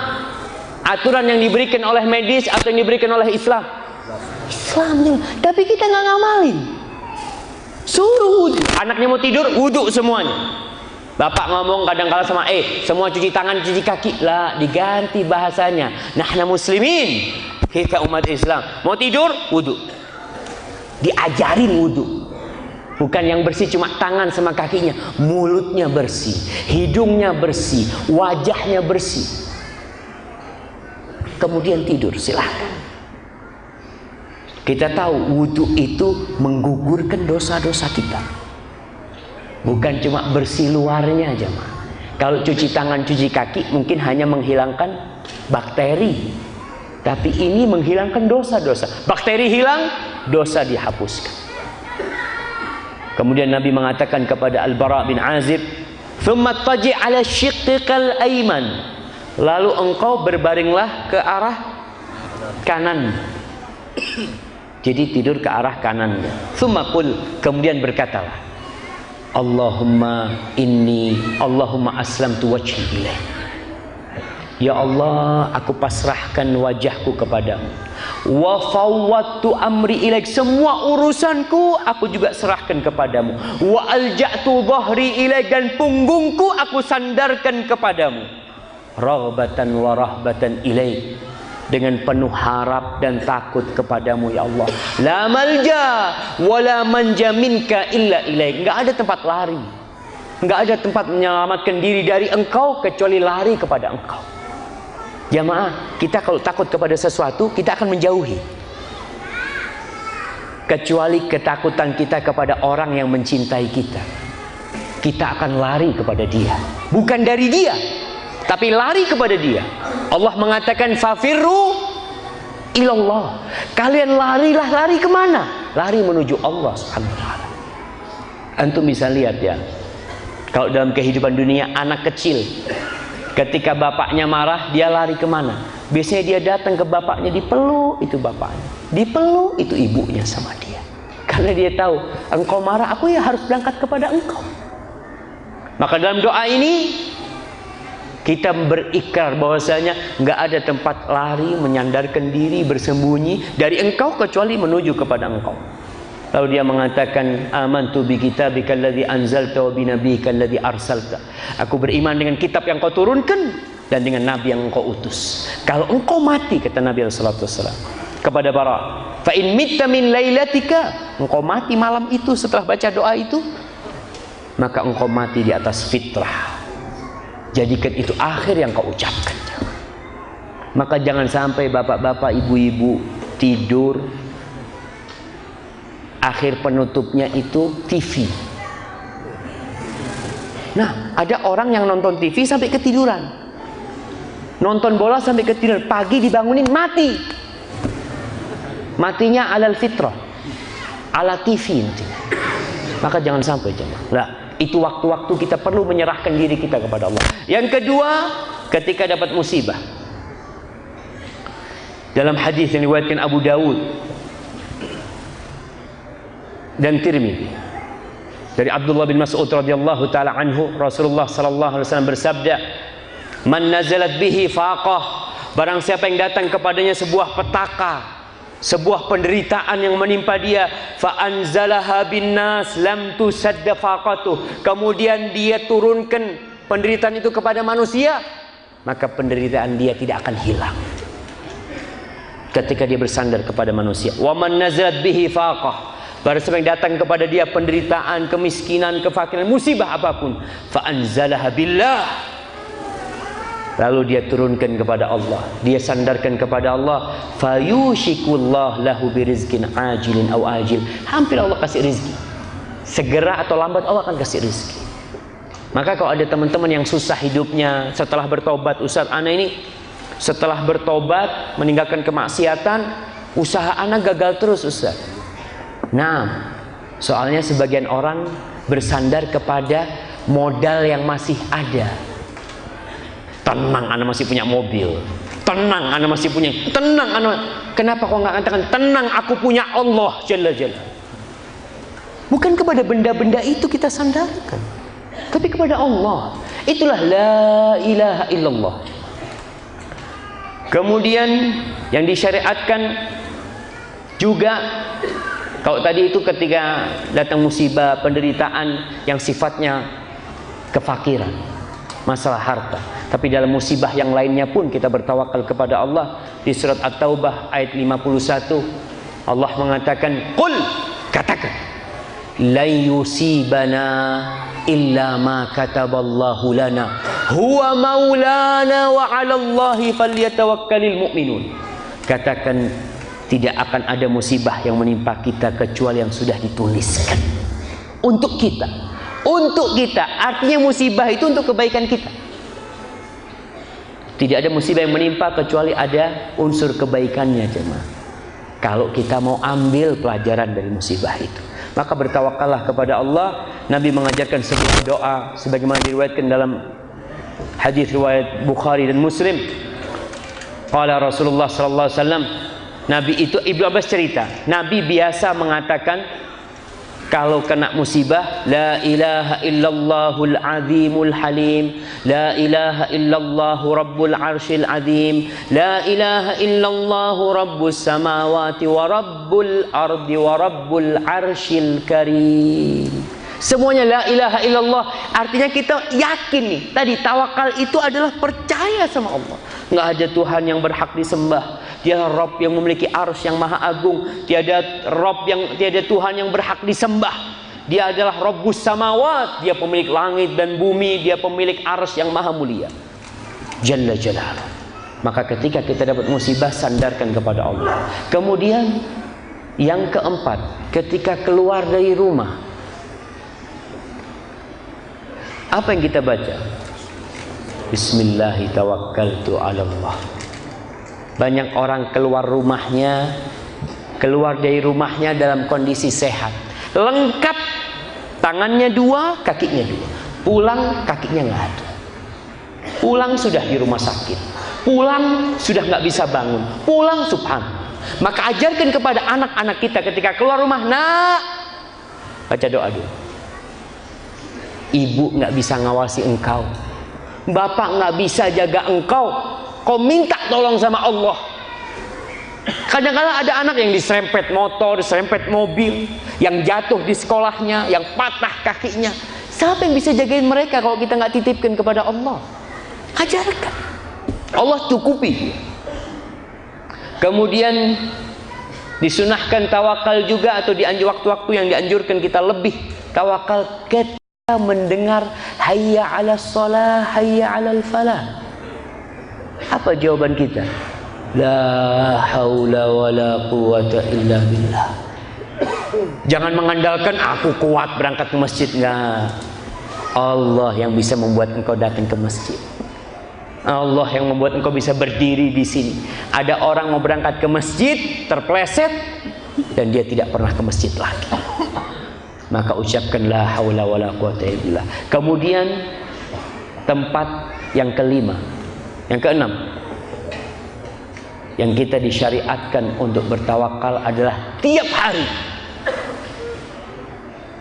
Nggak perlu nunggu musibah, nggak perlu nunggu miskin, tapi pagi dan sore hari. Dalam hadis yang diriwayatkan oleh Ibnu Sunni dan Abu Dawud, Ibnu Sunni meriwayatkan secara marfu dan Abu Dawud meriwayatkan secara mauquf, bahwasanya man qala hina yusbih wa hina yumsi, barang siapa yang ketika pagi dan petang hari mengatakan hasbi Allah la ilaha illahu alaihi tawakkaltu wa huwa rabbul arsyil azim sab'a marrat. Dia mengatakan la ilaha hasbi Allah la ilaha illahu alaihi tawakkaltu wa huwa rabbul arsyil azim sebanyak 7 kali di pagi dan di sore hari, maka Allah akan cukupi dia dari segala kegundahan, kegalauan, kesulitan dunia dan akhirat. Hadis ini disahihkan oleh Al-Arnaud, dihasankan oleh beliau, dan kita bisa mengamalkannya setiap hari. Pagi hari sebelum matahari terbit, antum sudah baca. Sore hari sebelum matahari tenggelam, antum sudah baca ini. Kita serahkan semuanya kepada Allah. Hadza wallahu a'lam bishawab. Itu yang bisa kita kaji pada kesempatan kali ini. Apabila benar yang ana sampaikan itu dari Allah Jalla Jalaluh, kalau ada yang salah dan kurang berkenan, itu dari diri ana pribadi. Allah dan Rasulnya terbebaskan dari kesalahan itu. Jamaah, antum harus tawakal semuanya, harus pasrah sama Allah. Kadangkala keluar sandalnya hilang, Allah Ustaz hilang, ya sudah pasrah, mau gimana? Nah, ini ada beberapa pertanyaan tertulis, yang bisa ana jawab, yang nggak bisa wallahu a'lam. Bisa ditanyakan kepada ustadz yang lain. Ada Ustadz Khaliful Hadi, nanti ada Ustadz Afdal juga di sini. Semoga Allah menjaga mereka semuanya. Assalamualaikum Ustaz. Waalaikumsalam. Bismillah.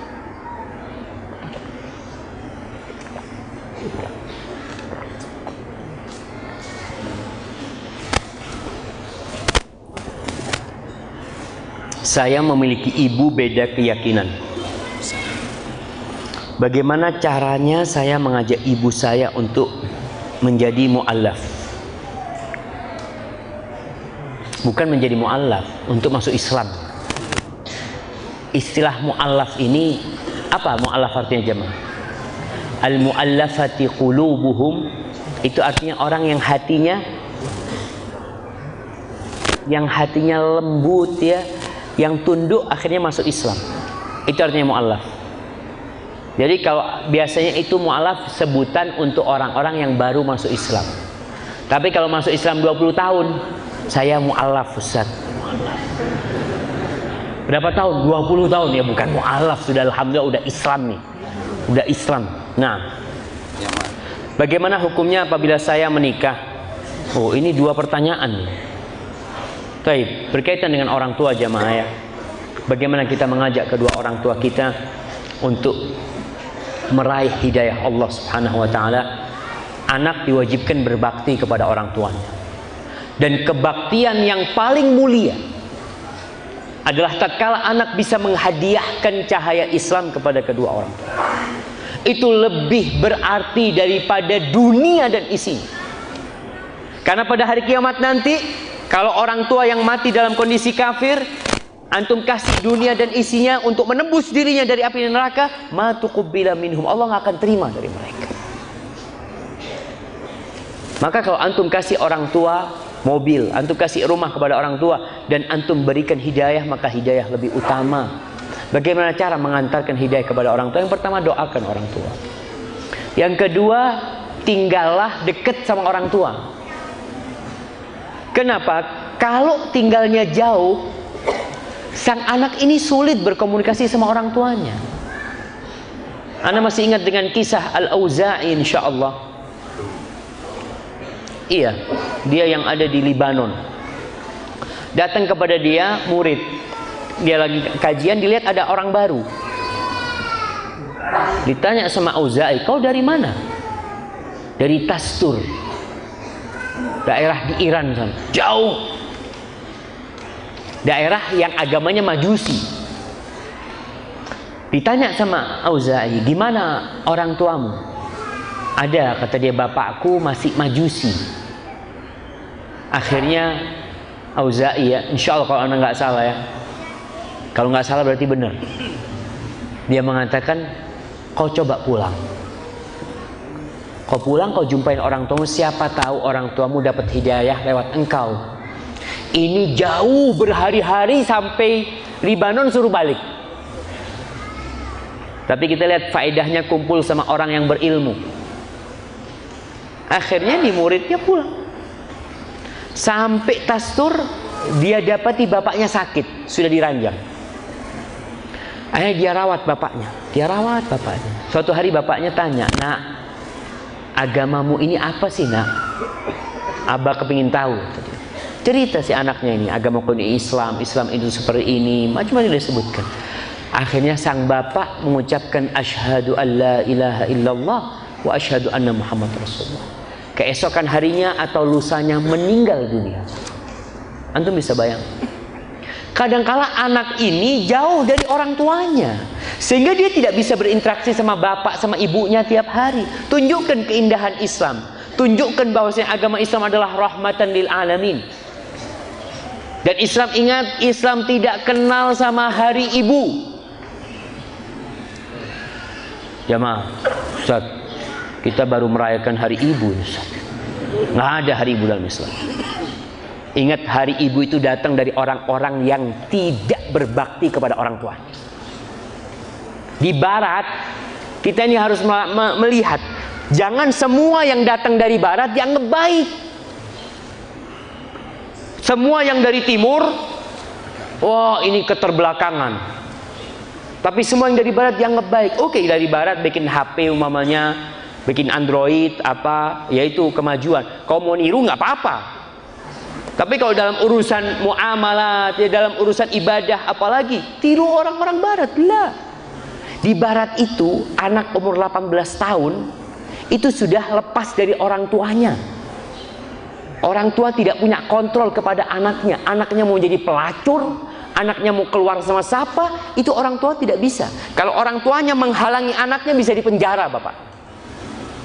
Itu orang barat. Islam lah.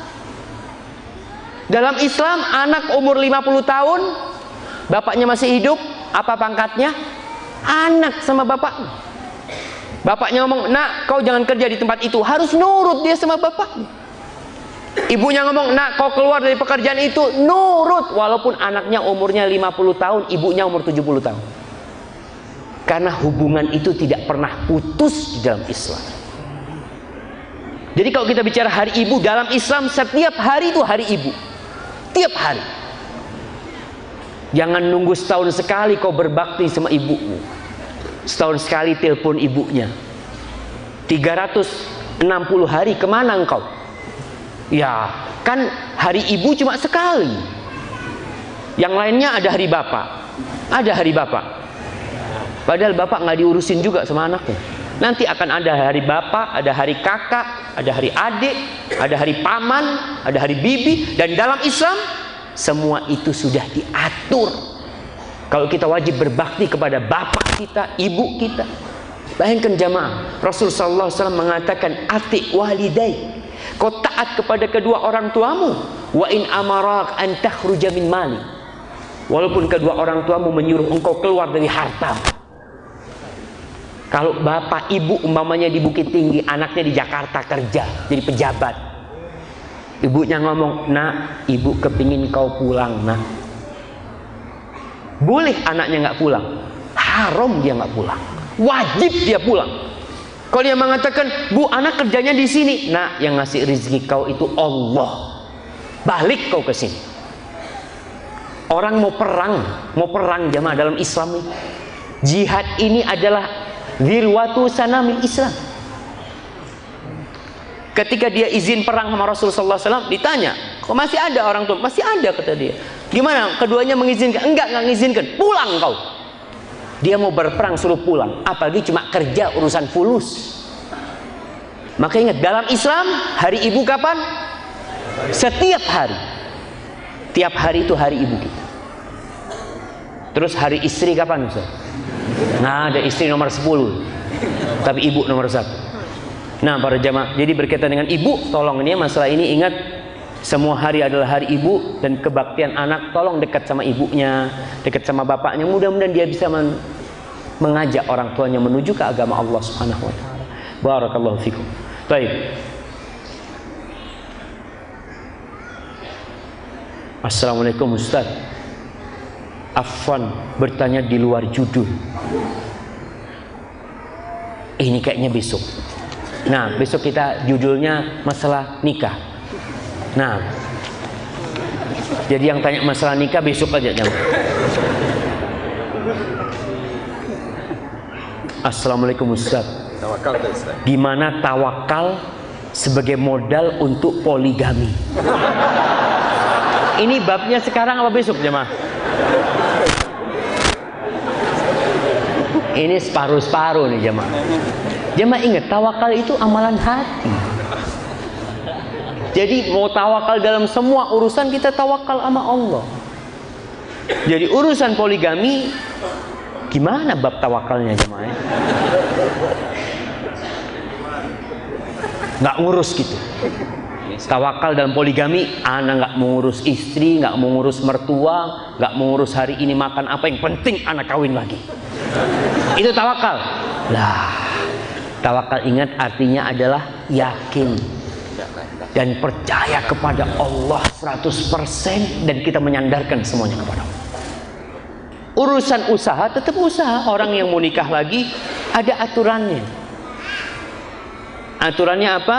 Dia harus mampu untuk memberikan nafkah kepada keduanya. Ada suami-suami yang naudzubillah selama ini makan dari istrinya. Alhamdulillah Ustaz, istri anak baik, rumah punya istri, mobil punya istri, anak kepingin kawin lagi Ustaz. Kok kawin lagi pakai duitnya siapa? Ya duitnya istri Ustaz.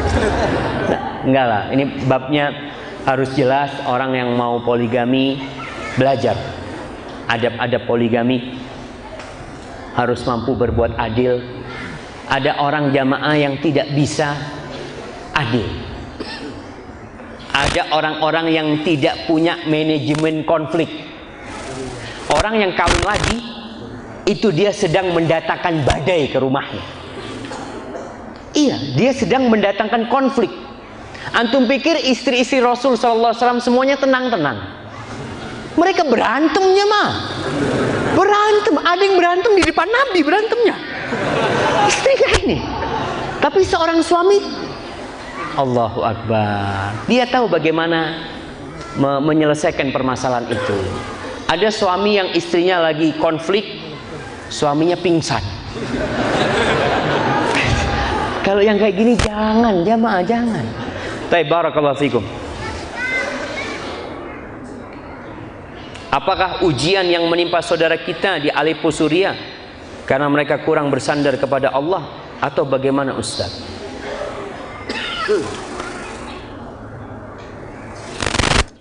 Kita ada kajian masalah ini kapan ya? Iya, ini nanti kita bahas di. Tapi yang jelas ingat, apa yang terjadi semuanya dari Allah. Allah mengatakan tadi udah kita bahas, qul la yusibana, Katakan tidak akan menimpa kita illa ma kataballahu lana, kecuali sesuatu yang sudah Allah tuliskan. Allah udah catat buat kita, itu akan terjadi. Wa 'alallahi falyatawakkalul mu'minun. Orang yang beriman bertawakal kepada Allah Subhanahu wa taala. Apa yang terjadi di Aleppo? Kalau dikatakan karena kurang tawakal, bukan. Tapi karena kita. Maksudnya kita? Karena Allah tidak membantu kita. Allah mengatakan, "Iyansurkumullah fala ghaliballakum." Kalau Allah memenangkan kalian, kalau Allah membantu kalian, menolong kalian, fala ghaliballakum, tidak ada yang bisa mengalahkan kalian. Andai kata seluruh umat manusia berkumpul untuk mengalahkan kita, tapi Allah bersama kita, enggak akan itu terjadi. Wa yakhdhulkum, tapi kalau Allah melepas kalian, Allah tidak membantu kalian, faman dzalladzi yansurukum min ba'dih, siapa yang bisa membantu kalian? Siapa? Kalian mau minta tolong sama siapa? Mau datang minta tolong sama PBB, mau datang ke Perancis, mau datang ke Rusia. Ya Allah, aina Allah? Di mana Allah? Kebanyakan kekalahan umat Islam sekarang ini yang jelas karena Allah meninggalkan kita, dan kebanyakan umat Islam itu telah mengumumkan perang bersama Allah. Apa perang bersama Allah? Riba. Antum lihat riba. Umat Islam sekarang tenggelam di dalam riba dan merasa tidak berdosa. Kalau orang berbuat dosa, merasa itu dosa, ada kemungkinan dia taubat. Tapi yang terjadi di negeri kita, antum lihat pegawai bank konvensional, muslim apa non muslim? Sebagian umat Islam atau kebanyakan rumahnya riba, mobilnya riba, motornya riba, HP-nya riba, semuanya riba.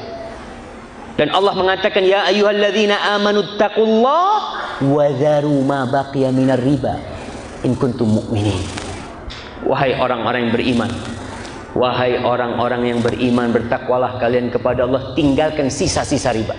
Kalau kalian beriman, fa in lam taf'alu, kalau kalian tidak meninggalkan hal itu, fa'dzanu biharbin minallahi wa rasulih, maka diumumkan perang kalian bersama Allah dan Rasul. Lalu kita mau minta tolong sama siapa, jemaah? Kalau Allah tidak membantu kita, sedangkan kita mengumumkan perang. Insya Allah kita akan bahas pada kajian yang selanjutnya, mungkin nanti malam kita akan bahas tentang masalah apa tema kita malam ini? Hah? Semua belum cukup. Semua itu belum cukup. Nah, supaya kita jelas, perjuangan kita itu nggak sampai banyak yang harus kita perjuangkan. Baik, ini ada pertanyaan.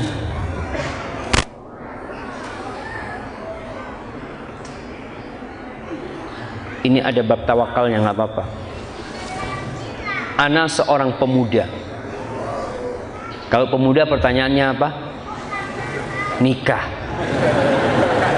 Ingin menanyakan bagaimana menghilangkan syubhat bahwa untuk menikah itu harus punya uang yang lebih, pekerjaan yang bagus. Jazakallah khair. Masya Allah. Nah, Rasul sallallahu alaihi wasallam, ya ini babnya besok lagi nih jemaah. Beliau mengatakan alaihi salatu wasallam, ya ma'syarasy syabab, wahai anak-anak muda, wahai kaula muda, man istata'a minkumul ba'a falyatazawwaj. Barang siapa yang memiliki kemampuan. Mampuan apa? Ya kemampuan secara fisik, secara materi dia mampu. Falyatazawwaj, maka hendaklah dia menikah. Yang enggak mampu suruh puasa. Jadi kalau dikatakan kau harus punya kerjaan yang bagus, ya enggak. Tapi harus punya kerjaan, artinya tidak harus punya pekerjaan tetap, tapi tetap bekerja. Iya, nggak harus. Kalau ditanya sama mertua, kamu kerja apa? Tenang, bapak nggak usah tanya. Yang penting anak bapak saya kasih makan. Masya Allah. Tapi orang tua biasanya enggak. Orang tua akan tanya, kerjaannya kamu apa?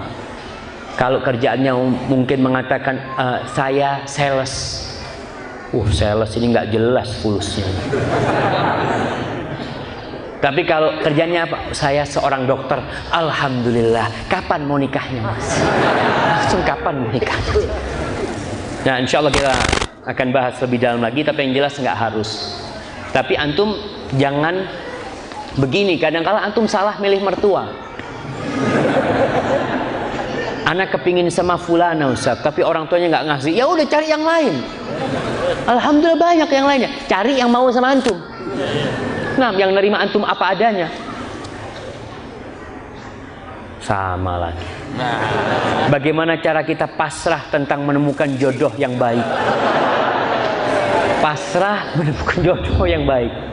Nah, pasrah tadi jamaah, yakin kalau semua itu udah diatur sama Allah. Kita yakin Allah itu Ar-Rahman, Ar-Rahim, Al-Malik, Allah itu Al-Fattah, Allah itu Al-Qahar, Allah itu Ar-Razzaq. Yakin dengan semua itu.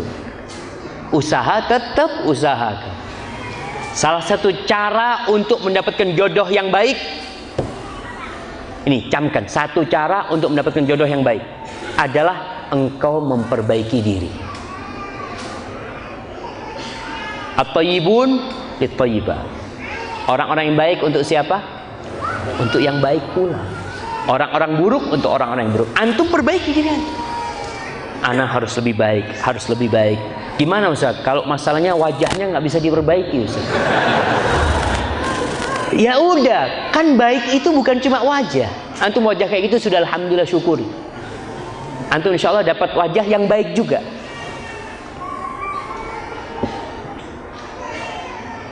Jamaah, banyakkan orang menikah melihat kepada wajah, lupa kepada hati.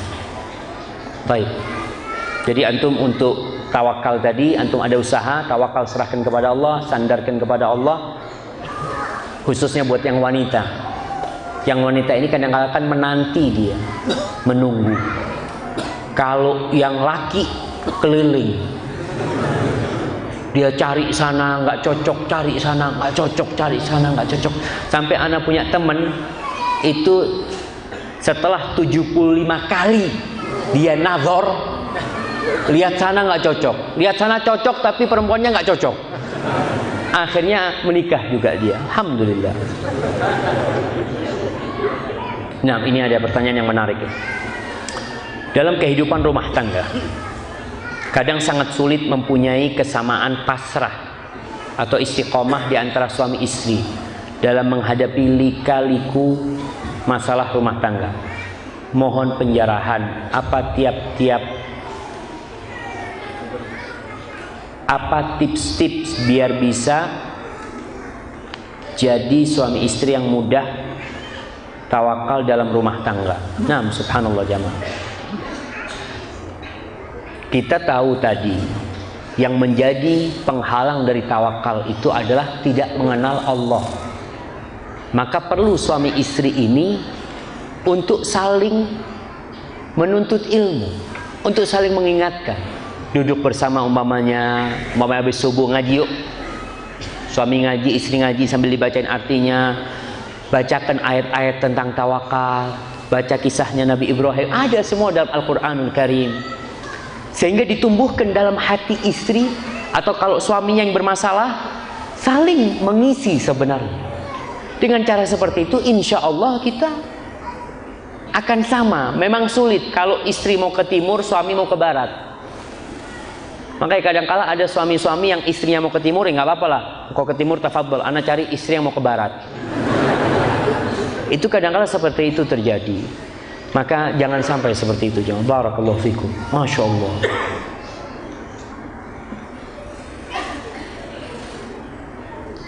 Bagaimana kita bertawakal dalam menjemput jodoh?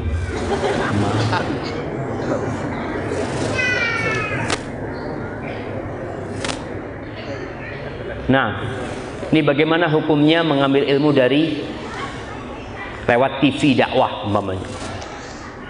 Para jemaah, Allah Jalla Jalaluhu Ar-Rahmanir Rahim telah memberikan berbagai fasilitas dan sarana kepada kita untuk berdakwah sekarang. Di antara sarana itu adalah televisi. Ana pernah berangkat ke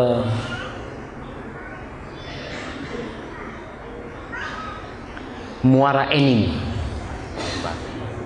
di mana Palembang nih. Nah, ada satu orang datang rombongan naik mobil 8 jam naik mobil. Dia datang, Ustaz, alhamdulillah Ustaz, kita dapat hidayah nih lewat TV. Di kampung kita nggak ada Ustaz, nggak ada. Alhamdulillah ada TV itu. Soalnya TV ini sekarang sudah di mana-mana ada. Kita paling tidak bagaimana menjadikan isi-isi TV itu yang bermanfaat untuk meramaikan, bukan meramaikan, untuk menggeser TV-TV yang tidak bermanfaat hal itu.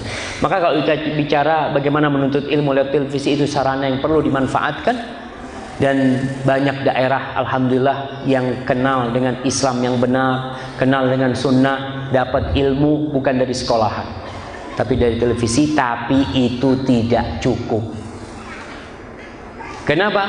Karena kalau nonton TV bisa sambil tiduran, dapat ilmu kadang-kala separuh hadisnya karena dia tidur. Tapi kalau datang ke majelis ilmu, datang ke masjid, dia tidak mau harus mempersiapkan diri, harus duduk tapi tetap menonton TV yang bermanfaat ya.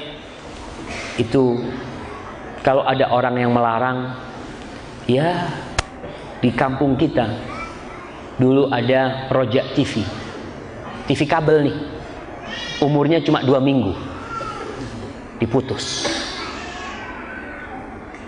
karena ada orang-orang yang nggak suka. Tapi kita bersabar ya. Assalamualaikum warahmatullahi wabarakatuh. Waalaikumsalam warahmatullahi wabarakatuh. Bagaimana cara ikhlas meyakini segala sesuatu baik buruk dan takdir semuanya berasal dari Allah Ta'ala? Subhanallah. Nah, ini pertanyaannya bagaimana? Karena ada sebagian orang yang keimanannya lemah. Ketika dapat musibah, tadi ada yang stres, ada yang bunuh diri, ada yang loncat dari jembatan, ada yang marah-marah, ada yang mengatakan lau, andai kata aku tidak melakukan itu, andai kata, nggak perlu. Bagaimana caranya? Semua kembali kepada ma'rifatullah, kembalinya itu kepada keimanan. Maka antum bayangkan kenapa Rasulullah SAW selama 13 tahun di Mekah itu kewajiban-kewajiban seperti kewajiban pakai kerudung, kewajiban puasa, itu nggak ada di kota Mekah. Yang ada di kota Mekah adalah penanaman keimanan, tauhidullah. Sehingga apapun yang menimpa mereka, kita lihat bagaimana Bilal bin Rabah, dia disiksa bisa sabar karena dia yakin kalau dunia ini bakal ditinggalkan. Itu, jadi kita perlu mengenal Allah. Yang kedua, supaya kita lebih menerima terhadap keadaan, sering melihat kepada yang di bawah kita. Antum sering-sering ke rumah sakit, ada orang sakit, kunjungin. Di situ antum akan lihat, ya Allah, ternyata ada orang yang lebih susah daripada Anda. Di kampung kita itu ada ibu-ibu yang bikin grup sedekah. Grup sedekah, kalau kumpulnya uangnya sudah kumpul, mereka datang ke rumah desa-desa. Mereka datang, Anda dikasih tahu istri, dia ikut, dia berangkat. Ada orang, bang, kata dia, rumahnya itu di tanah kuburan.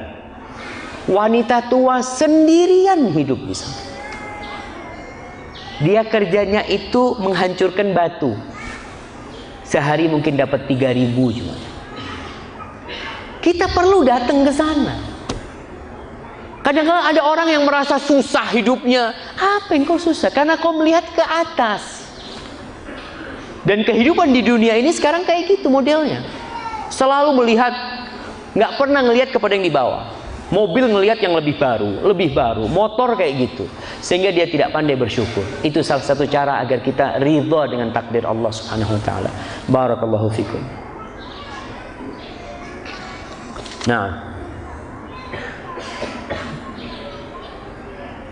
Assalamualaikum Ustaz. Terkadang kita sering melakukan maksiat.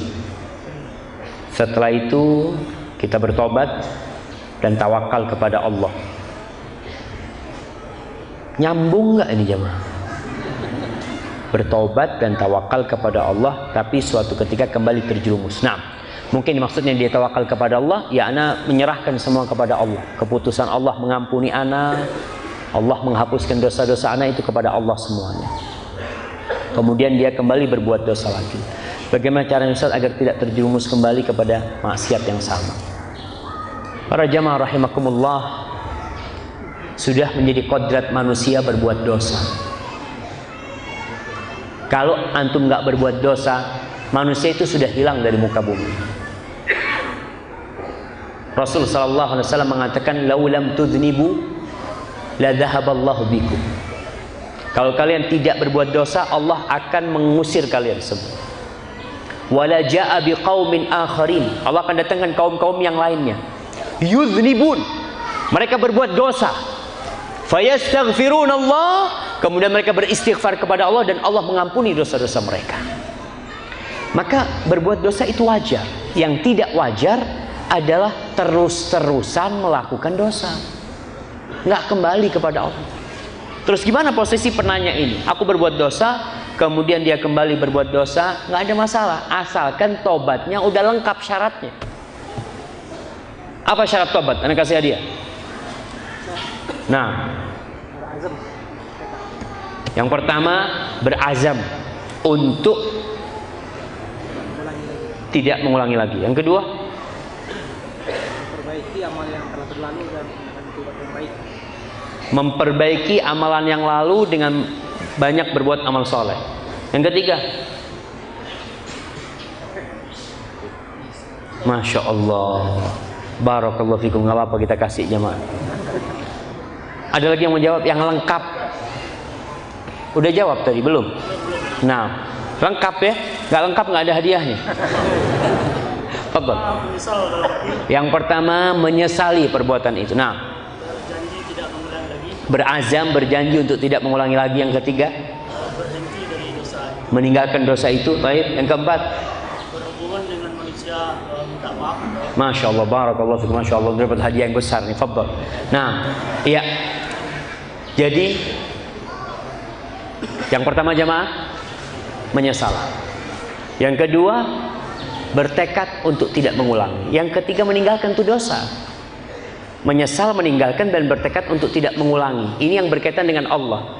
Kalau ada hubungan sama manusia, maka kita harus minta dihalalkan, minta maaf kepada dia. Berkaitan dengan bertekad untuk tidak mengulangi, itu antum memang tobat? Enggak, karena nggak mau balik. Nggak ada bisikan dalam hati itu, aku sekarang tobat, mungkin bulan depan mau balik gitu. Itu nggak diterima tobat. Tapi dia benar-benar menyesali perbuatan dosa itu. Bagaimana supaya kita tidak mengulangi perbuatan dosa yang sama? Tinggalkan tempat berbuat dosa. Artinya kalau kita di kampung ini, anak ini di kampung ini banyak dosa, Ustaz. Kisah yang membunuh 100 orang. Itu disuruh hijrah supaya dia tidak mengulangi dosa itu lagi di tempat itu. Kampungmu ini nggak benar. Maka antum lihat, kenapa antum berbuat dosa? Oh, ana berbuat dosa karena ana kumpul sama fulan. Antum tinggalkan fulan. Ana kembali melakukan dosa ya karena ana umpamanya ya tinggal di tempatnya fulan. Ya tinggalkan tempatnya fulan. Wallahu a'lam bishawab. Masih banyak pertanyaan, mungkin ini ada pertanyaan yang panjang sekali jamaah ya. Nanti kita akan baca di kajian yang selanjutnya. Taib, ana mau kasih hadiah. Sebutkan 5 hal yang kita lebih diutamakan untuk mengucapkan tawakal kita di situ. Masya Allah. Nah, fadhal. Yang pertama, ketika tidur, ketika dapat musibah, ketika ya tadi yang pertama kefakiran jamaah, bangkrut atau apa, kemudian musibah, bala yang lainnya, kesulitan. Nah, yang keempat, ketika keluar rumah, ketika mendengar azan, hayya 'alas shalah. Nah, yang keenam, ketika pagi dan petang tiap harinya. Nah, barakallahu fikum. Tolong. Baik, hadza masih ada 3 hadiah, kita lanjutkan nanti insyaallah. Hadza wallahu a'lam bishawab. Mohon maaf kalau pertanyaan sebagian belum dijawab. Insyaallah disimpan pertanyaannya, nanti kita akan jawab di kajian yang selanjutnya. Subhanakallahumma bihamdika asyhadu an la ilaha illa anta astaghfiruka wa atubu ilaik. Wa sallallahu ala nabiyyina Muhammadin wa ala alihi wasallam. Wassalamualaikum warahmatullahi wabarakatuh.